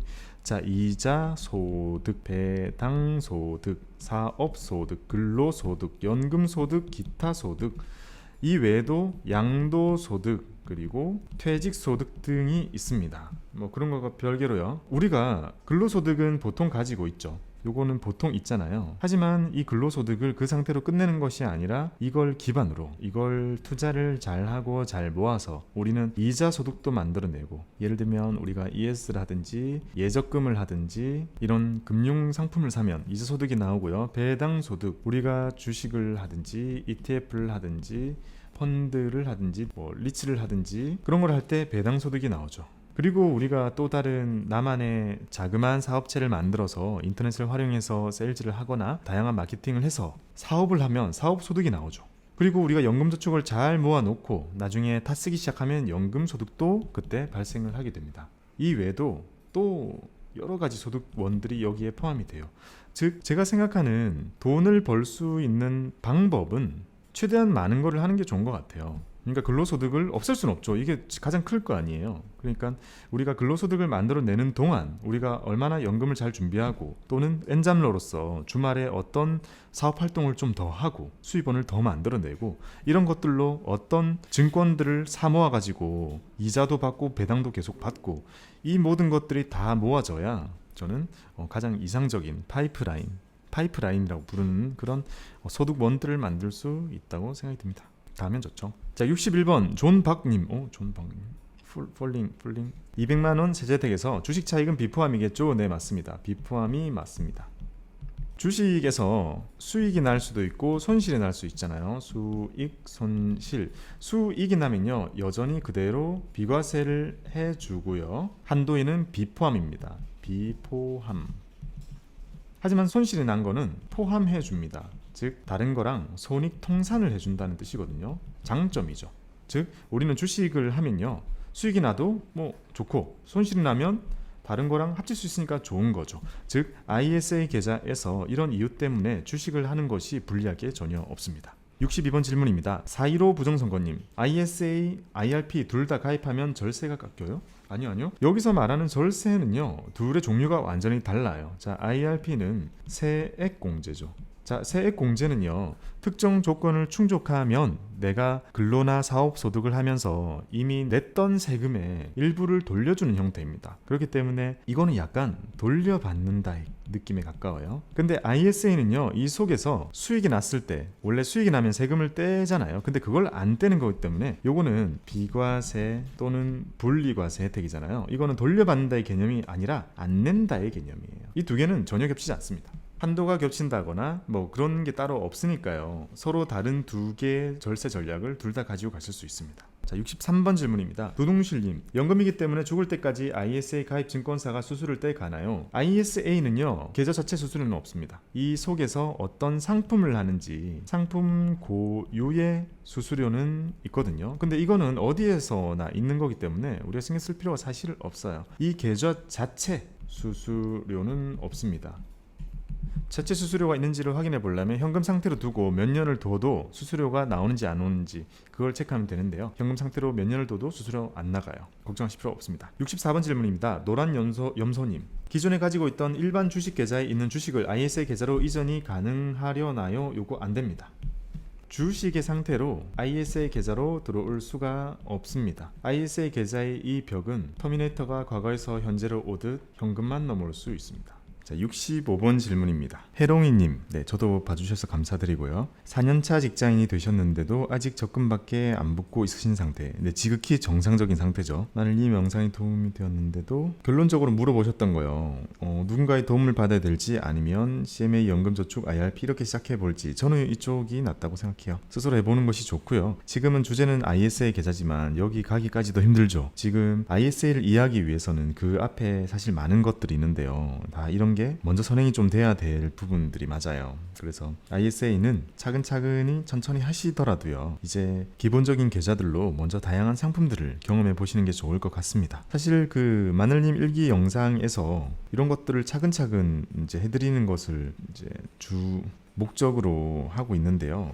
그것도 진도 빼기가 쉽지가 않더라고요. 자, 먼저 스타트 하실 때는요 우선의 CMA 플러스 그리고 위탁을 대체할 수 있는 부분이 사실 ISA가 되는 거고요. 그 다음에 연금저축도 대체가 좀 가능한 게 IRP. 요렇게 3종 세트의 계좌를 여신 다음에요 이 계좌들 속에서 우리가 뭐 RP나 그리고 이제 펀드 ETF로 채권형 펀드, 채권형 ETF 이런 거 사보고, 그 다음에 배당주도 사보고, 리츠도 사보고, 그 다음에 주식도 사보고, 해외 주식도 사보고, 그 다음에 국내 ETF 외에 해외 ETF 이런 것들을 이제 조금씩 사보면서 경험을 하게 되는 거고요. 결국 제가 주로 말씀드리는 거는요, 다 계좌 원 포트의 결과를 좀 안내드리고 있어요. 요새는요, 이 계좌는 여러 개 있더라도요, 결국 여기 안에 있는 모든 것들이 조금씩 다 겹쳐지게 되고 소속이 약간 불분명해지게 되고 그런 단계까지 이르게 되는데요, 그런 것들을 하나의 포트, 즉 내가 가지고 있는 모든 자산들을 하나의 포트폴리오로 관리하는 것을 주목적으로 안내드리고 있습니다.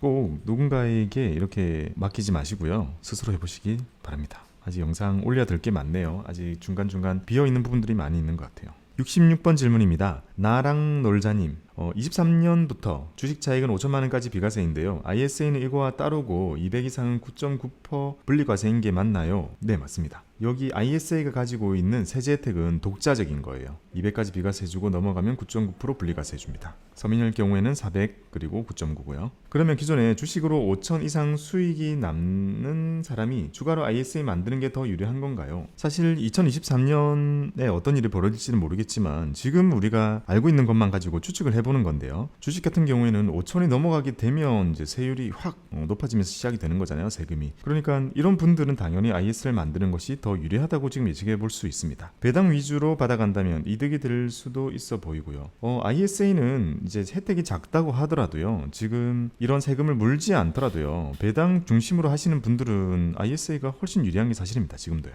어떤 게 맞는 건가요? 자, 지금요, ISA를 주식을 많이 하는 사람들은 쏘쏘예요. 작지만 혜택이 있다 정도 말씀드릴 수 있고, 지금 만약에 배당주 위주 앤드 상품 위주로 하시는 분들이라면 굿이라고 말씀드릴 수 있죠. 자, 먼 미래 2023년 이후 ISA가 어떨지 생각해 볼 때 주식을 엄청 많이 해서 5천이 넘어가는 사람들은 이제 여기서 굿 되겠죠. 그리고 당연히 배당 그리고 상품 위주로 하시는 분들은 여전히 똑같을 거고요. 그러니까 지금은 주식에 대한 혜택은 크지 않지만 후에는 주식에 대한 혜택이 더 커진다 정도만 생각해도 될 것 같습니다. 즉 ISA를 하다 보면 이것저것 귀찮은 게 조금은 있을 수 있지만 이걸 한다고 해서 불리할 경우는 없을 거고요. 혜택이 작다가 좀 더 커지겠다 이렇게 말씀드릴 수 있죠. ISA에서도 5천까지 차익이 비과세 되진 않겠죠? 근데 그럴 것 같아요. 제 생각에는요. 지금 주식으로 우리가 양도 차익을 얻는 걸 5천까지 집계를 해야 되는데요. ISA는 그거 포함 안 하지 않을까요? 자체적인 걸로 하지 않을까요? 근데 이거는요, 안 정해져서 아직 확실히 말씀드릴 수는 없어요. 만약에 5천이 ISA 것도 포함을 한다면 ISA는 몇 년치를 모아서 한꺼번에 수익 실현하잖아요. 그게 여기에 집계가 되게 된다면 사실 썩 안 좋은 결과를 가지고 올 수도 있고요. 주식의 차익이 좀 크신 분들 같은 경우는요, 그렇지 않고 구분이 된다면 둘 다 활용하면서 가지고 가는 게 좋겠죠. 67번 질문입니다. 민미니님, 쌤 잘 봤어요. 저도 감사합니다. 좋은 정보 감사합니다. 제가 더 감사합니다. 중개형은 비대면으로 개설하는데 이때 서민형과 일반형을 선택할 수 있는 건가요? 이거 아직 안 됩니다. 아쉽게도요. 서민형으로 트시고 싶은 거잖아요. 서민형으로 트는 게 사실 비대면으로 약간은 어려워요. 결국 서민형을 개설하는 방법 알려드릴게요. 자, 첫 번째, 서류를 가지고 위드 지점 내방하면 됩니다. 이거는 당연히 다 되는 방법이겠죠. 두 번째는요, 자, 스마트폰으로요, 비대면 계좌 개설을 일반형으로 먼저 오픈을 합니다. 그 다음에요, 서류를 증권사로 보내는 방법입니다. 샌드. 서류를 증권사로 보내는 방법은 증권사마다 다른 주소나 이런 방법을 알려주거든요. 대표적인 방법들이 유선으로 전화해가지고 발급 번호를 알려주는 방법도 있고요. 팩스 번호를 받아서 팩스로 넣는 방법이 있고요. 스캔한 거를 이메일 파일 첨부해가지고 보내는 방법 등 증권사에서 다양한 방법을 안내해주면 그 방법대로 내 서류를 증권사로 보냅니다. 자, 그 후에 다시 전화해가지고요, 서민형으로 체인지 하시면 됩니다. 저 서류 보냈으니까 확인해서 서민형으로 바꿔주세요 이렇게 얘기하면 처리를 해줍니다. 그리고 처리됐다고 안내전화까지 다시 보내주더라고요. 그 다음 방법이 하나 더 있죠. 세 번째 방법은요, 이게 미래세 증권에만 해당이 되는 방법인데요, 여기는 희한하게요, 자, 스마트폰으로 일반형을 오픈하잖아요. 그리고 자, 1년 지나면 다음 해 2월 달에 자격 검증이 일어나게 되죠. 그 전년도에 서민형으로 텄던 사람들 중에 안 맞는 사람들은 일반형으로 바꿔주는데, 역으로요, 일반형으로 텄던 사람들 중에 서민형에 해당이 되는 사람들은 자격 검증을 통과하게 되면 서민형으로 자동 전환을 해준다고 합니다. 자동 전환. 이 서비스는 너무 좋죠. 많은 주부님들께서 이런 번거로운 것보다는 그냥 미래에셋증권께 트시는 게 지금은 나을 것 같습니다. 68번 질문입니다. 뿌띠 비주님, 오늘 서민형 ISA 계좌 개설하고 왔는데요. 중개형 속에 서민형이 있다고 하는데 맞는 건가요? 네, 그렇죠. 크게 신탁형, 일임형, 중개형이 있고 그 속에 각각 일반형, 서민형이 다 선택이 가능한 거니까요. 소득이 5천만 원 이상이 되면 일반 계좌로 전환된다고 하는데 그럼 그동안의 혜택 적용이 사라지는 건지도 궁금해요. 이거는요, 보시면요. 자, 2021년 올해 개설을 하신 모든 분들요. 이분들은 자, 우선에 서민형으로 개설을 하셨다면요. 진짜 서민형에 하셔야 되는 사람들이 많은지 자격 검증이 2022년 2월 말에 결정이 돼요. 그러면 서민형이 맞는 사람들은 그대로 유지가 될 거고요. 이 사람은 서민형 조건이 아니야. 그러면 일반형으로 바뀌거든요. 근데 여기서 말씀하신 거는요. 이렇게 그 다음 해 자격 검증이 이루어지고 나서는 우선에 만기까지는 혜택이 쭉 가는 거고요. 만기가 도래하거나 다시 재가입할 때, 연장할 때 이럴 때는 다시 자격 검증이 이루어지게 됩니다. 만약에 여기서 서민형으로 하셨는데 일반형으로 바뀌었을 경우 그럼 그동안의 혜택 적용이 사라지는 건지 사실 그동안의 혜택이라는 게 없어요. ISA는요. 우리가 이때 오픈을 하고 나서 3년이 지난 먼 훗날 최소한 2023년, 2024년 이때 우리가 이 계좌 오픈했던 거를 이때 없애게 되죠. 그러면 없애는 시점에 그동안의 총 혜택을 다 집계하는 개념이라서요. 이게 바뀌고 나면 그동안에 받고 있던 혜택이라는 거는 사실 개념이 없죠. 그러니까 그 사이에 우리가 수익을 보면서 매번 비과세를 하는 게 아니라 우리가 먼 훗날 매도하고 후에 해지하는 시점에 그동안의 모든 수익이 집계가 되는 거니까요. 전환이 된 사람은 그때 해지할 때 200만 원까지만 딱 잘라버리는 거고요. 서민형 경우에는 400 딱 자르는 거고요. 그러니까 사실상 우리가 서민형을 개설했다가 일반형으로 바뀐다고 해서 지금 당장 계좌상의 변화는 없는 거죠. 69번 질문입니다. 박은선님, 국내 주식을 ISA 계좌에서 하면 양도소득세 5천만 원 비과세는 적용받는 건가요? 요거는요 아직 안 정해졌어요. 지금 우리가 2023년부터 내게 될 주식 양도세, 주식에 대한 양도세에 대한 공제 한도가 5천만 원이잖아요. 이 5천만 원에 ISA의 손익이라고 할게요. 주식 손익이 포함될지 미포함될지 아직 안 정해져 있습니다. 아직 안 정해져서 드릴 수 있는 말씀이 없을 것 같아요. 차익은 합산 안 하고 차손만 합산, 이거는요 그냥 ISA 자체적으로 이미 있는 기능이죠. IS 자체적으로 이렇게 해주고 있는 거고요. 먼 미래에 양도소득세 포함될지 여부는 알 수 없습니다. 요거는 맞아요. 요거는 이미 맞고요. 위에 있는 요거는 알 수 없다. 이렇게 말씀드릴 수 있겠습니다. 70번 질문입니다. 알라딘님, 질문 한 가지 드립니다. 입출금은 가능하다고 하셨는데 계좌 해지와 차이점이 무엇일까요? 개념이 안 잡힙니다. 입출금이랑요 계좌 해지랑 완전히 달라요. ISA를 이렇게 만들잖아요. 그러면 내가 여기에 만약에 100만 원을 넣고요. 그걸로 인해서 수익이 10만 원이 났어요. 그래서 110만 원이 있다고 할 때 내가 넣은 거는 100만 원이잖아요. 그러면 우리가 이 ISA 계좌는 그대로 살려둔 채로 100만 원만큼 출금이 가능합니다. 출금하고 나면 이제 ISA는 10만 원이 남고 나는 100만 원을 빼서 쓸 수 있죠. 근데 계좌 해지는요. 요거는 폐쇄죠, 폐쇄. 폐쇄니까 이거를 이렇게 이제 쓰지 않겠다. 닫아버리는 개념이 되고요. 계좌가 폐쇄가 되니까 안에 있는 110만 원이 그대로 나오게 되잖아요. 그때 100만 원은 원금이니까 그냥 나올 거고 10만 원은 일반 과세 처리돼서 나오죠. 그러니까 15.4%만큼 제한 후에 나오게 됩니다. 세후로요. 일반 과세가 돼버리는 거죠. 폐쇄는요. 입출금은 계좌는 그대로 있는데 내가 넣은 원금 부분만 넣었다 뺐다 할 수 있는 거고요. 계좌 해지는 계좌를 아예 폐쇄하면서 3년을 채웠다면 혜택을 받으면서 받게 되고 3년을 못 채웠다면 그냥 다 일반과세 처리돼서 찾게 되는 개념입니다. 정말 급한 일이 아니라면 계좌 해지는 해서는 안 되겠죠. 71번 질문입니다. 김용조님, 계좌를 지속적으로 유지하려면 매번 연장 신청을 해야 하나요? 또 한도가 2월 된다고 하셨는데 무한히 연장이 되나요? 직접적으로 한 8년 정도 계좌 유지를 하면서 납입을 1억까지 넣을 수 있는 건가요? 네, 거의 다 맞는 말씀입니다. 자, 먼저는요, 계좌를 지속적으로 유지하려면 매번 연장 신청을 해야 하나요? 이게 3년마다 연장의 개념이 아니라요, 만기 연장을 할 때요, 하루 단위로, 그러니까 하루 단위까지도 설정이 가능한데요, 하루 단위까지 자유 설정입니다. 그러니까 계좌 개설을 하실 때 그냥 100년 만기를 해두셔도 되고요. 3년 만기를 해두셨는데 만약에 만기가 다가오면 연장을 한번 해야겠죠. 연장할 때요, 그냥 100년 이렇게 해버리시면 됩니다. 한도가 2월 된다고 했는데 무한히 연장이 되나요? 네, 이렇게 만기가 계속 연장되고 있는 동안에는요, 한도는 계속 2월이 됩니다. 그래서 직접적으로 8년 정도를 유지하면서 1억까지 넣을 수 있는 거죠. 1년에 2천만 원까지, 자 1년에 2천만 원까지 2천만 원. 지금 5년 동안 넣을 수 있는 한도가 1억이 생기잖아요. 자, 이거는 5년 동안만 최대한 넣을 수 있는 한도가 정해지는 거고요. 이걸 넘어서게 되면 내가 안 채웠던 한도는 계속 쓸 수 있는 한도로 이어지게 됩니다.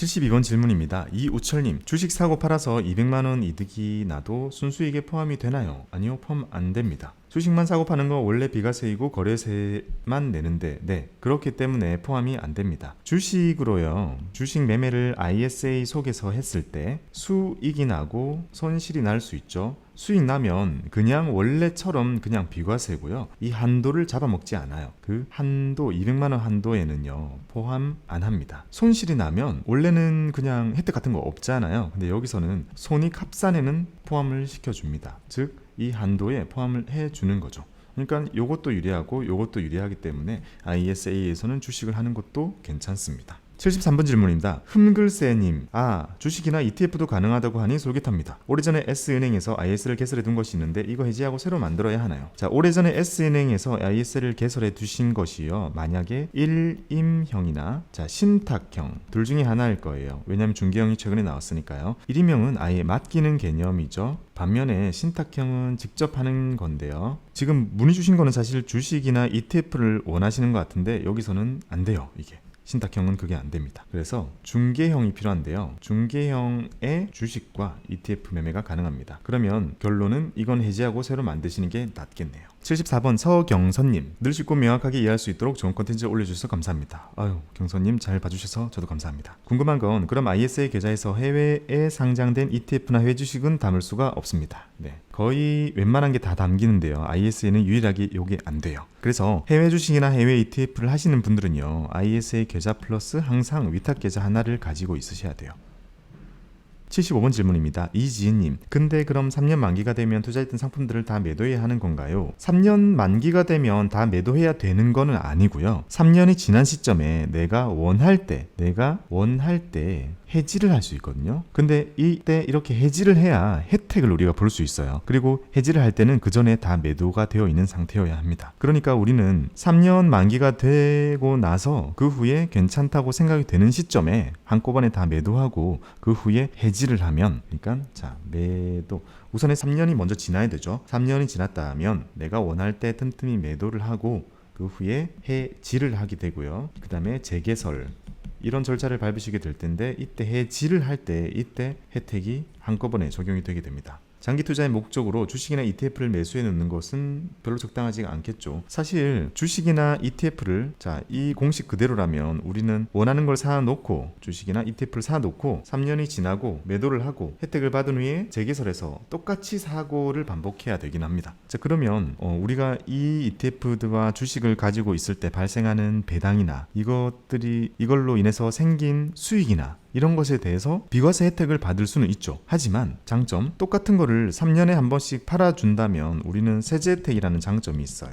그렇죠? 하지만 단점, 중간중간에 팔았다가 재매수해야 된다는 단점이 있거든요. 이렇게 팔았다가 재매수하는 건 이 과정에서 요즘에는 워낙 낮으니까 조금의 수수료가 발생을 할 거고 내가 매수했던 단가나 이런 게 싹 없어져 버리게 되죠. 그러니까 그게 너무 싫으시다면 민감하게 여기에 대해서 고려를 하셔야겠죠. 개인적인 생각으로는요, 주식을 팔았다가 다시 사는 건 그렇게 많은 비용이 드는 건 아니라고 저는 생각을 하기 때문에요. 그런 거에 예민하지 않으시다면 세제 혜택을 챙기는 쪽으로 하자, 이렇게 말씀을 드리고 있습니다. 76번 질문입니다. 조슈님, 궁금한 게 있습니다. 현재 삼성증권 통해 주식 매매 중인데요. 방금 영상 보고 삼성증권 ISA도 개설했습니다. 축하드립니다. 그럼 기존에 보유한 주식은 어떻게 되는 건가 해서요. ISA 계좌를 통해서 주식을 산 게 아니니까 세금 혜택과 관련이 없는 건지, 그럼 기존에 보유한 주식은 어떻게 되는 건가 해서요. 기존에 들어있는 거는 전혀 다른 계좌에 들어있으니까요. ISA랑 아무 상관이 없습니다. ISA를 통해서 주식을 산 게 아니니까요. 네, 맞습니다. 세금 혜택과 관련이 없는 거죠. ISA 계좌에서 주식을 사는 것만 혜택을 받으실 수 있습니다. 혜택을 받으려면 주식을 다 팔고 ISA 계좌로 예수금을 넣어서 거기서부터 다시 주식을 사야 하는 건가요?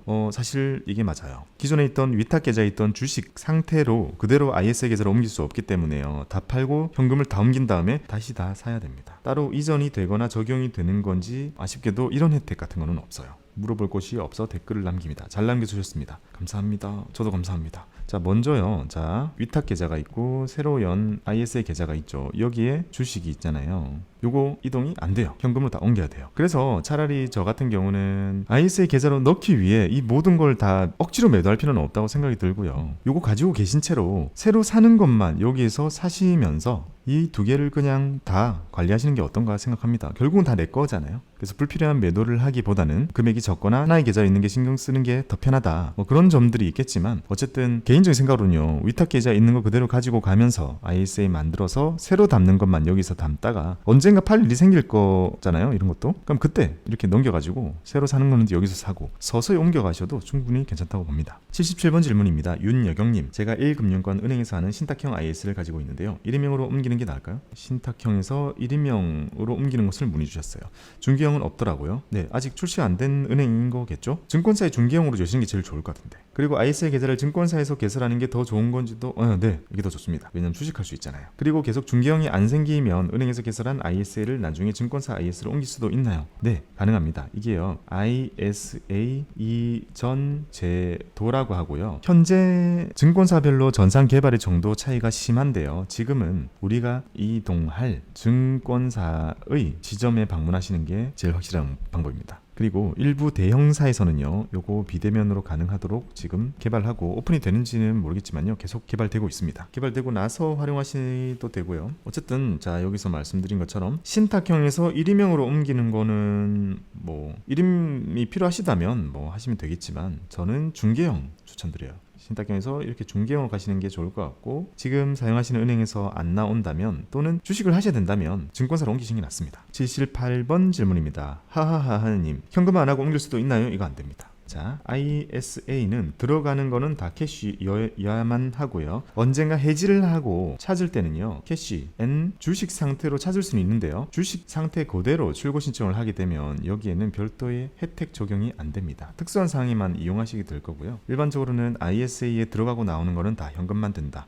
이렇게 보시면 됩니다. 79번 질문입니다. 정송이님, 박곰TV를 보고 ISA 계좌 서민형을 개설하려고 홈택스에서 소득 확인 증명서를 출력하니 서민형 미충족이라고 뜨더라고요. 그런데 저는 기타 소득만 500만원 정도 존재하는 것으로 나오는데 왜 미충족으로 뜨는 건지 궁금해서 이렇게 글을 남깁니다. 저도 그래서 제 걸 떼봤거든요. 저도 2019년도에 근로소득이 나오고 있고요. 그리고 다음 페이지 보면 개인종합자산관리 계좌 소득요건에 충족 미충족 이 칸이 있는데요. 저는 이게 서민형은 아닌 것 같은데, 충족 미충족이 계좌 개설이 가능하다 아니다 여부고요. 근데 어쨌든 서민형인지 아닌지를 떠나서 미충족이 뜨셨잖아요. 왜 안 되는 거지? 저 진짜 이해가 안 돼요. 제가 추측하기로는요, 첫 번째 금융소득 종합과세자라면 말씀을 하셨을 것 같은데, 자, 이게 첫 번째, 그 다음에 두 번째 이미 있는 거죠. 어딘가에 ISL 계좌를 가지고 있다면 미충족으로 뜰 거예요. 그러니까 이 종이 서류를 제가 뽑아보니까요, 서민형 충족 미충족이 뜨는 게 아니라 ISL 계좌 개설의 충족 미충족 여부가 뜨더라고요. 금종과세자 이미 있는 경우 이 두 개밖에 없을 것 같은데요. 소득이 낮은데 안 나오는 이유, 저는 이게 유력할 것 같은데요. 저 진짜 모르겠거든요, 이거. 혹시 정송이님, 혹시 내가 ISA 계좌 또 가지고 있는 것인지 확인하신 후에 댓글로 좀 남겨주세요. 이런 경우가 나온다면 저도 이걸 왜 이런지, 이렇게 나오는 건지 알아둬야 될 것 같아요. 우선에 제가 알기로는 명확한 답을 못 드려서 죄송하네요. 꼭 요거 확인하셔가지고요, 저한테 좀 알려주세요. 80번 질문입니다. ST조님, 박고미TV 너무나 잘 보고 공부 열심히 하고 있습니다. 네, 화이팅입니다. 그런데 너무 궁금한 게 있어서요. 공매도가 3월에 재개된다고 하던데 지금 공매도 수량이 변동이 있는 건 왜 그런가요? 공매도 잔량의 변동요, 그거는 이제 공매도를 해놓은 그 기간이 끝났거나 뭐 상환을 했거나 기존에 있던 거를 이렇게 뭐 없애는 거, 이런 거는 가능하겠죠. 뭐 그런 정도의 움직임이 있을 것 같고요. 이 변동이 왜 있는 것에 대해서는 사실 크게 고민을 해본 적이 없어가지고요. 어쨌든 공매도 관련 영상은 이렇게 만들어 드렸으니까요, 요거를 확인하시면 될 것 같습니다. 레드후드님, 되게 긴 질문을 주셨는데요. 안녕하세요. 올려주시는 내용 감사히 잘 보고 있습니다. 레드후드님 감사합니다. 책도 구매해서 조금씩 읽고 있습니다.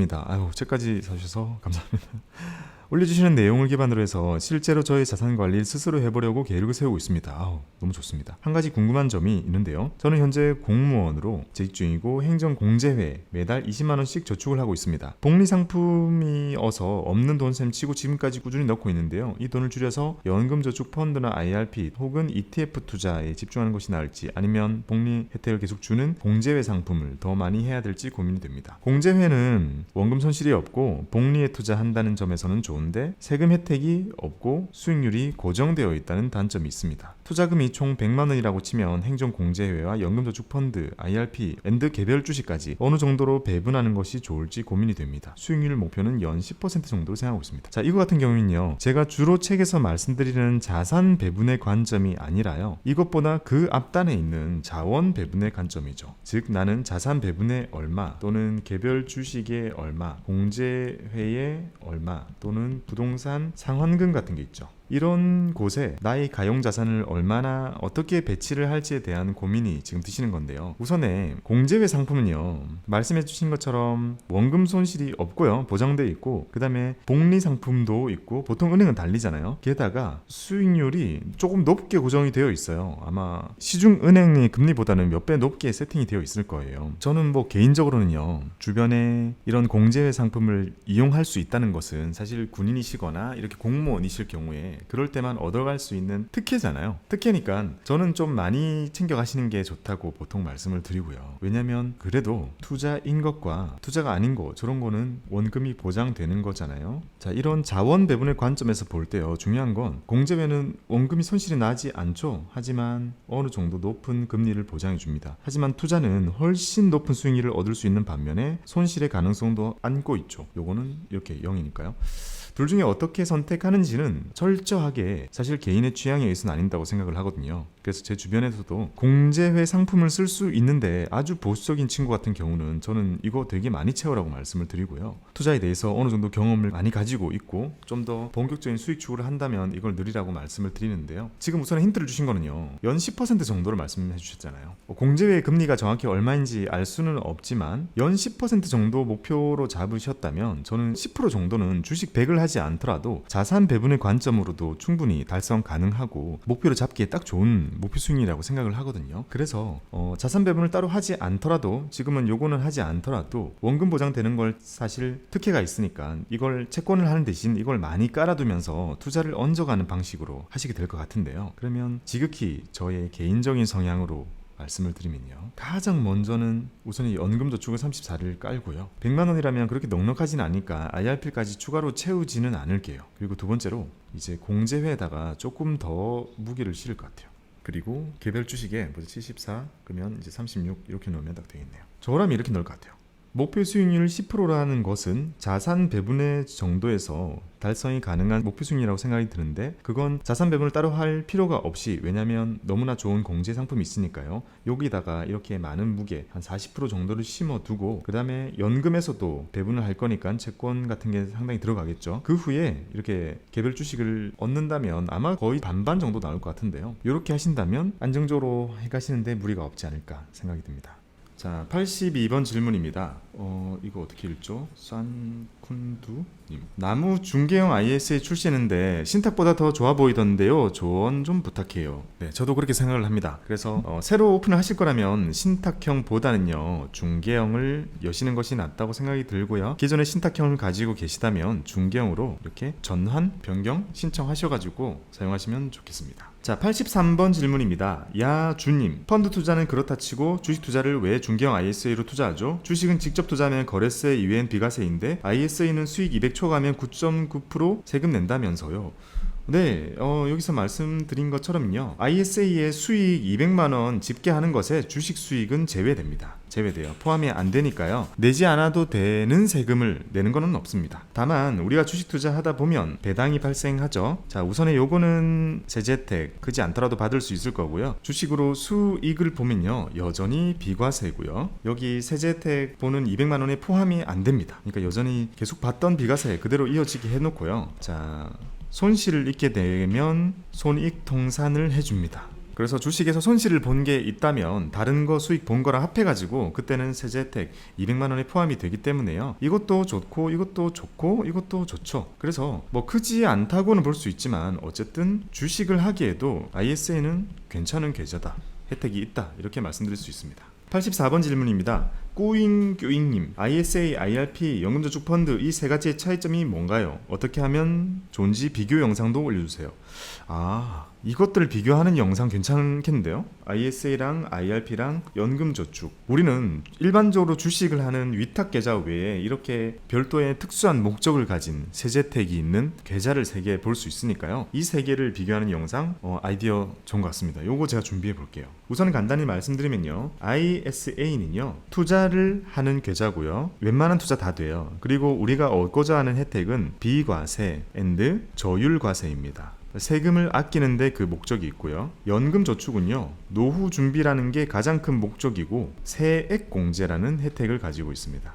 IRP도요. 요거 똑같이 가지고 있고요. 이 둘은 거의 90%가 비슷한 계좌입니다. 결국 이 계좌들이 가지고 있는 혜택은 조금씩 달라요. 혜택에 너무 집중하기보다는요. 이 근본적인 목적이 ISA는 투자를 하는 거고요. 연금저축이랑 IRP는 노후 준비를 하는 것이 그 목적입니다. 그게 가장 큰 차이라고 볼 수 있습니다. 85번 질문입니다. 그흐서님, 안녕하세요. 박구미님, 영상 잘 보고 있어요. 설명이 너무 깔끔하고 목소리도 좋으셔서 감사합니다. 제가 이야기 편에 수업 듣는 느낌으로 잘 활용하고 있어요. 이번 영상을 듣다가 궁금한 점이 있어서 댓글로 질문하네요. 첫 번째 질문입니다. 저는 아직 대학생이고 일을 하지 않습니다. ISA 계좌를 개설하는 게 좋을까요? 네, 개설하는 것이 좋습니다. 소득이 있건 없건 그런 걸 떠나가지고요. 우선에 개설을 해두면, 개설하고 나서 뭐 10,000원만 넣어두면요. 그때부터 3년이라는 시간이 이제 카운팅이 스타트 되는 겁니다. 계좌를 개설하고 3년만 지나면 언제든지 해지할 수 있고 세제 혜택을 받을 수 있다고 말씀드렸잖아요. 그래서 지금 개설해두고 뭐 3년이 아니라 후에 5년 뒤에 이 계좌를 사용을 하시더라도요. 그때 가서 사용하셔도 됩니다. 근데 3년만 지나면 언제든지 혜택을 받으실 수 있으니까요. 어떤 투자를 하시던 간에 소득의 유무를 떠나서 미리 열어두시고 조금씩 용돈 같은 게 생길 때 조금씩 넣으면서 준비하시기에도 좋습니다. 2번 질문입니다. IS는 평생에 한 번만 개설할 수 있는 건가요? 이거는 아닙니다. 계속 반복적으로 개설하실 수 있고요. 3년만 지나면 해지할 수 있으니까요. 3년마다 평생 계속 여실 수 있습니다. 뭐 10개 이상 수십 개를 열 수 있겠죠. 3번 질문입니다. 3년이 지나면 무조건 해지해야 하나요? 아니요. 무조건 해지해야 하는 건 아니고요. 원하면 원하는 시점에 해지하는 건데요. 그때까지의 기간 동안 다 통틀어 가지고 세제 혜택이 한 번 적용이 됩니다. 5년, 10년 상관없는 게 맞습니다. 5년 동안 최대 1억 원이면 5년까지만 가능한 건가요? 아니요. 5년 동안 우리가 넣을 수 있는 돈이 1억이라는 소리고요. 이게 다 들어가고 나서 그 후로 얼만큼 운용을 하든지 얼마나 만기를 연장해서 가지고 가는지는 우리가 마음껏 정할 수 있습니다. 4번 질문입니다. 3년 이후로도 이 계좌를 통해 이것저것 다 할 수 있는 거죠. 맞습니다. 3년째에 무조건 매도가 되고 무조건 해지해야 된다 이런 거는 없어요. 그런 압박은 이제는 없어졌습니다. 5번 질문입니다. 만약 이 계좌를 5년 유지했다고 하면 세금은 이 계좌를 해지할 때 한 번에 떼어가는 건가요? 네, 맞습니다. 5년치를 한 번에 다 계산해 줍니다. 그래서 3년 정도 지났을 때 한번 해지하면서 세제 혜택 적용 다 시킨 다음에 또 만들어 가지고 3년 하는 게 낫죠. 5년, 6년 한꺼번에 가지고 가는 것보다는요. 그건 제 생각입니다.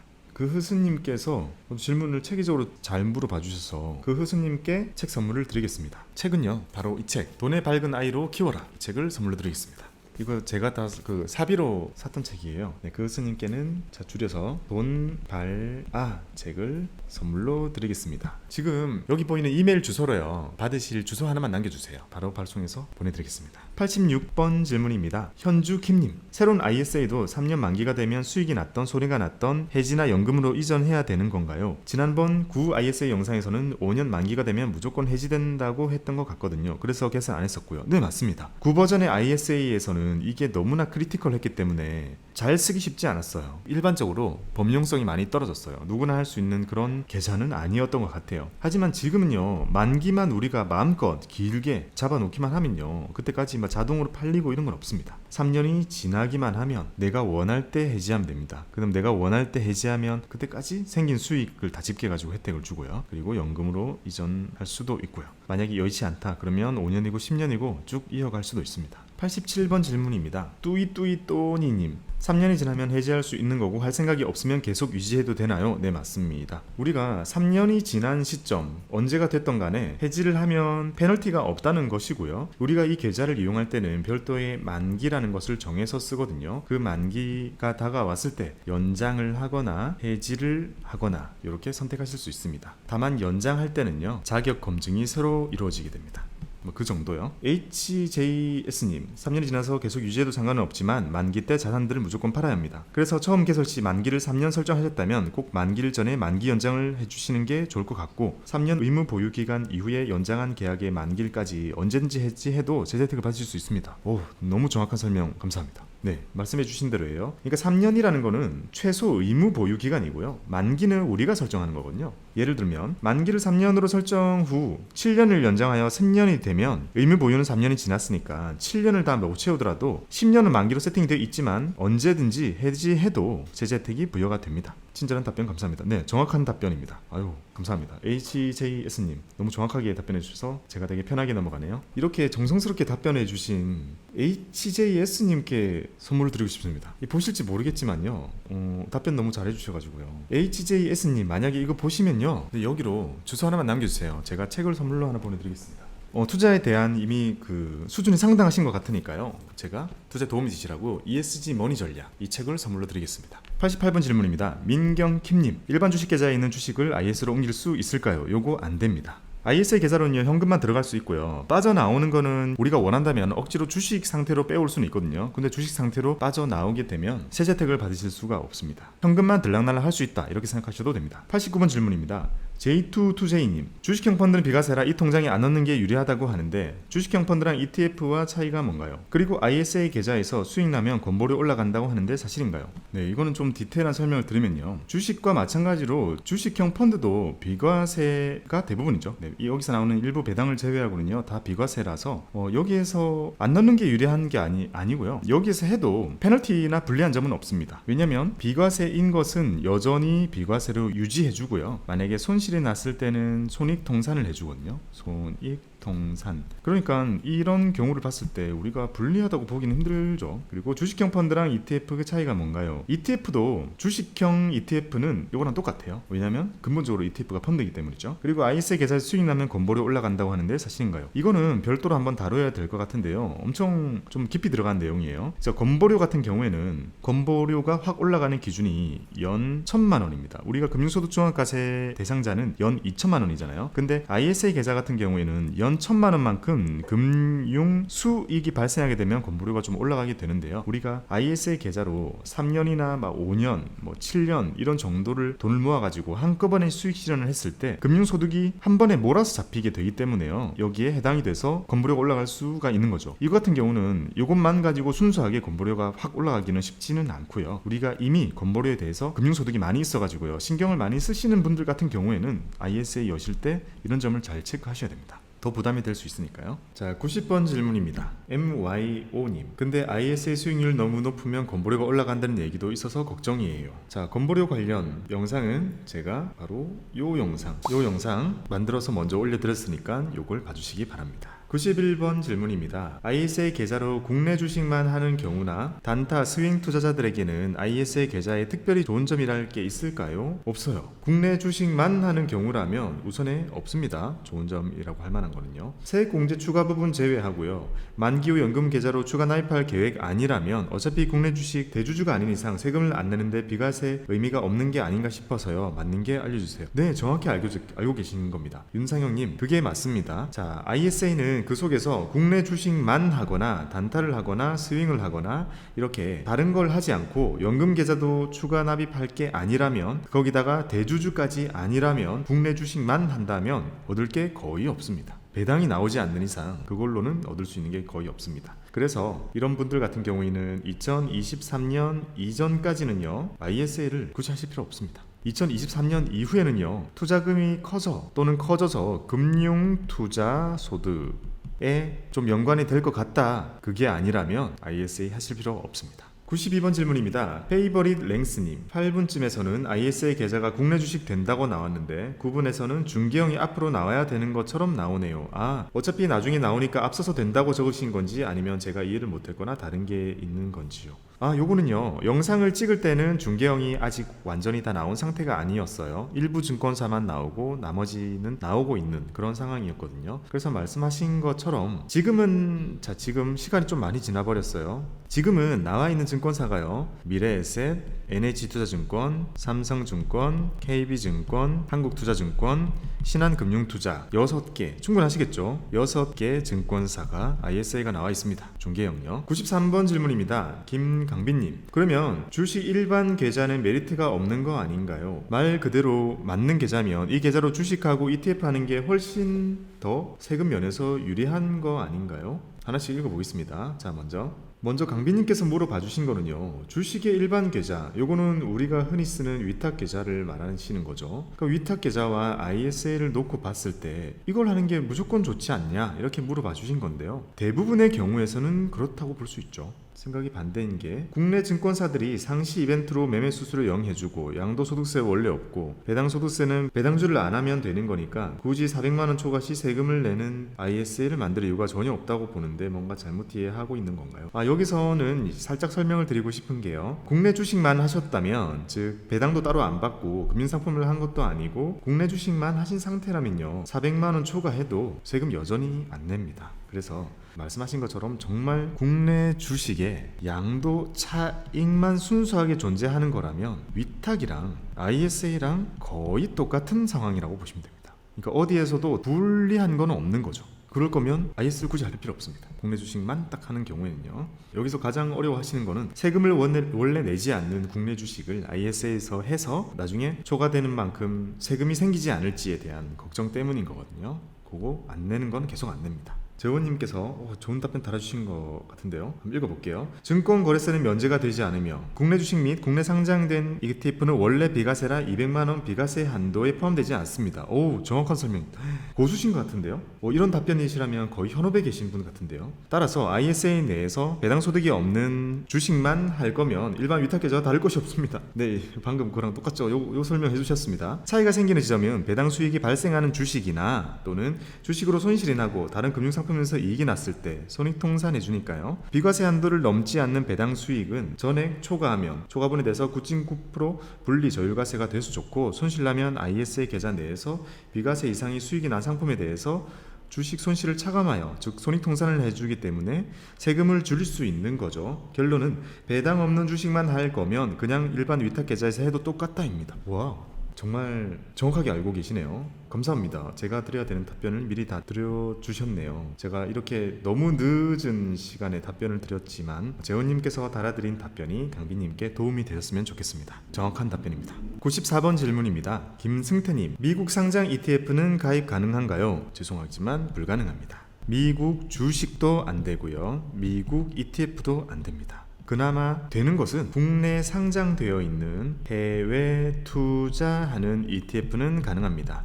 이런 거 있잖아요. 타이거 나스닥 또는 코덱스 S&P, 이런 거는 가능합니다. 95번 질문입니다. 고로케님, 안녕하세요. 잘 적어주신 책 덕분에 금융투자에 관심이 많이 생겼고 영상도 잘 보고 있습니다. 고로케님 감사합니다. 하나 궁금한 게, ISA 계좌에서 운용할 만한 상품으로 TR ETF가 어떨지 싶은데 의견을 궁금합니다. 사실 TR ETF 같은 경우는요, 배당 소득이 우선에 생기지가 않아요.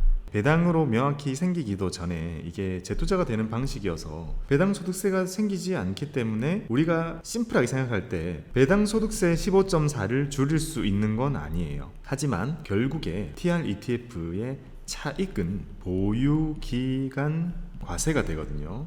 이것도 결국 15.4%입니다.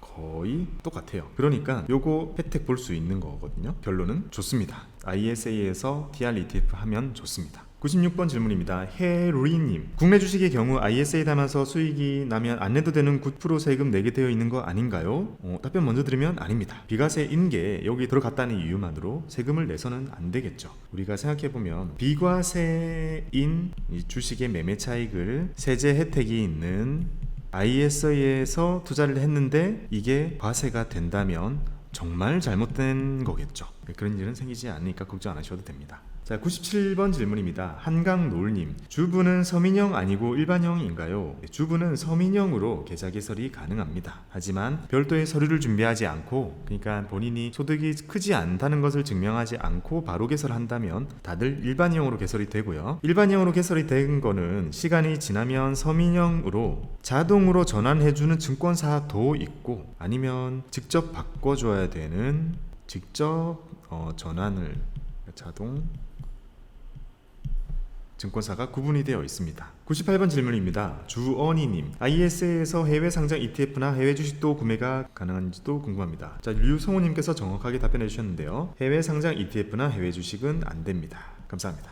99번 질문입니다. 조유열님, 연봉 5,500 이전에 계좌 개설하고 계좌 개설 1년 후에 5,500 넣으면 어떻게 되나요? 자, 먼저 HJS님께서 답변을 정말 잘해주셨는데요. 우선의 서민형 ISA 가입 조건은 근로소득일 때는 5천만 원이고요. 종합소득은 3,500만 원입니다. 종합소득은 3,500만 원. 자, 이 경우에는 우선에 5천 이전에 계좌 개설 서민형으로 오픈이 가능해요. 자, 그리고 1년이 지났어요. 다음 해 2월 말에 자격 검증을 해요. 이때 검증하는 건요, 이 순간이 아니라 이 전해, 이 가입한 이 해의 자격이 맞는지를 검증하는 거거든요. 그러면 자, 1년 후에 5,500이 넘는다, 5,000이 넘는다, 요 해에 5,000이 넘는 거잖아요. 근데 이 해에는 이미 충족이 되었다면 요 계좌는 계속 쓸 수 있는 거예요. 이때 검증이 된 거잖아요. 통과된 거잖아요. 그러면 서민형 계속 쓸 수 있는 거고요. 이 이후에 언제 이게 다시 필요하냐면요, 만기 연장할 때, 그리고 해지 언젠가 할 거잖아요. 해지하고 나서 재가입 할 때, 이때 자격 검증이 따로 들어가고, 그때는 이제 5천 넘어 있으면 일반형으로 하셔야 되고요. 어쨌든 지금 개설하고 내년에 검증이 통과가 된 상태라면 그 계좌는 쓸 수 있습니다. 2월 말에 가입 자격 확인하고 적격 부적격 확인됩니다. 자, 유열님께서는 올해 9월에 연봉이 5천만 원이 됩니다. 그러면 가입하면 괜찮은 건가요? 그렇죠? 만약에 올해 연봉이 5천이 되시더라도 올해 받은 소득들이 5천이 안 넘는데요. 자, 가입일의 직전 과세기간 총급여액 5천만 원 이하 조건이실 거고요. 홈택스에서 소득확인 증명서를 떼보시면 좋을 것 같아요. 이거 되게 답변 정말 잘해주셨네요. 네, 정확합니다. 자, 가입일, 지금 가입하는 거잖아요. 그러면 직전 과세 기간은 작년이잖아요. 작년은 5천만 원 이하이실 거니까 계좌 개설이 될 거고, 가장 확실한 것은 소득 확인 증명서를 떼보면 거기에 나올 거고, 이게 작년께 나오잖아요. 자, 그리고 적격 부적격 판단이나 서민형 ISA 가입 관련해서는 증권사마다 조금씩 정책이 달라요. 예를 들면 제가 알아본 바로는요, 미래 같은 경우는 자동으로 서민형으로 바꿔줘요. 일반형으로 터도 서민형의 조건이 된다면, 연봉 5천 미치라고 검증이 된다면 서민형으로 바꿔줘요. 하지만 다른 데는 직접 바꿔야 되는 그런 게 있더라고요. 이렇게 답변 잘해주시니까 너무 편하네요. 그것도 되게 정확하게 해주셔가지고요.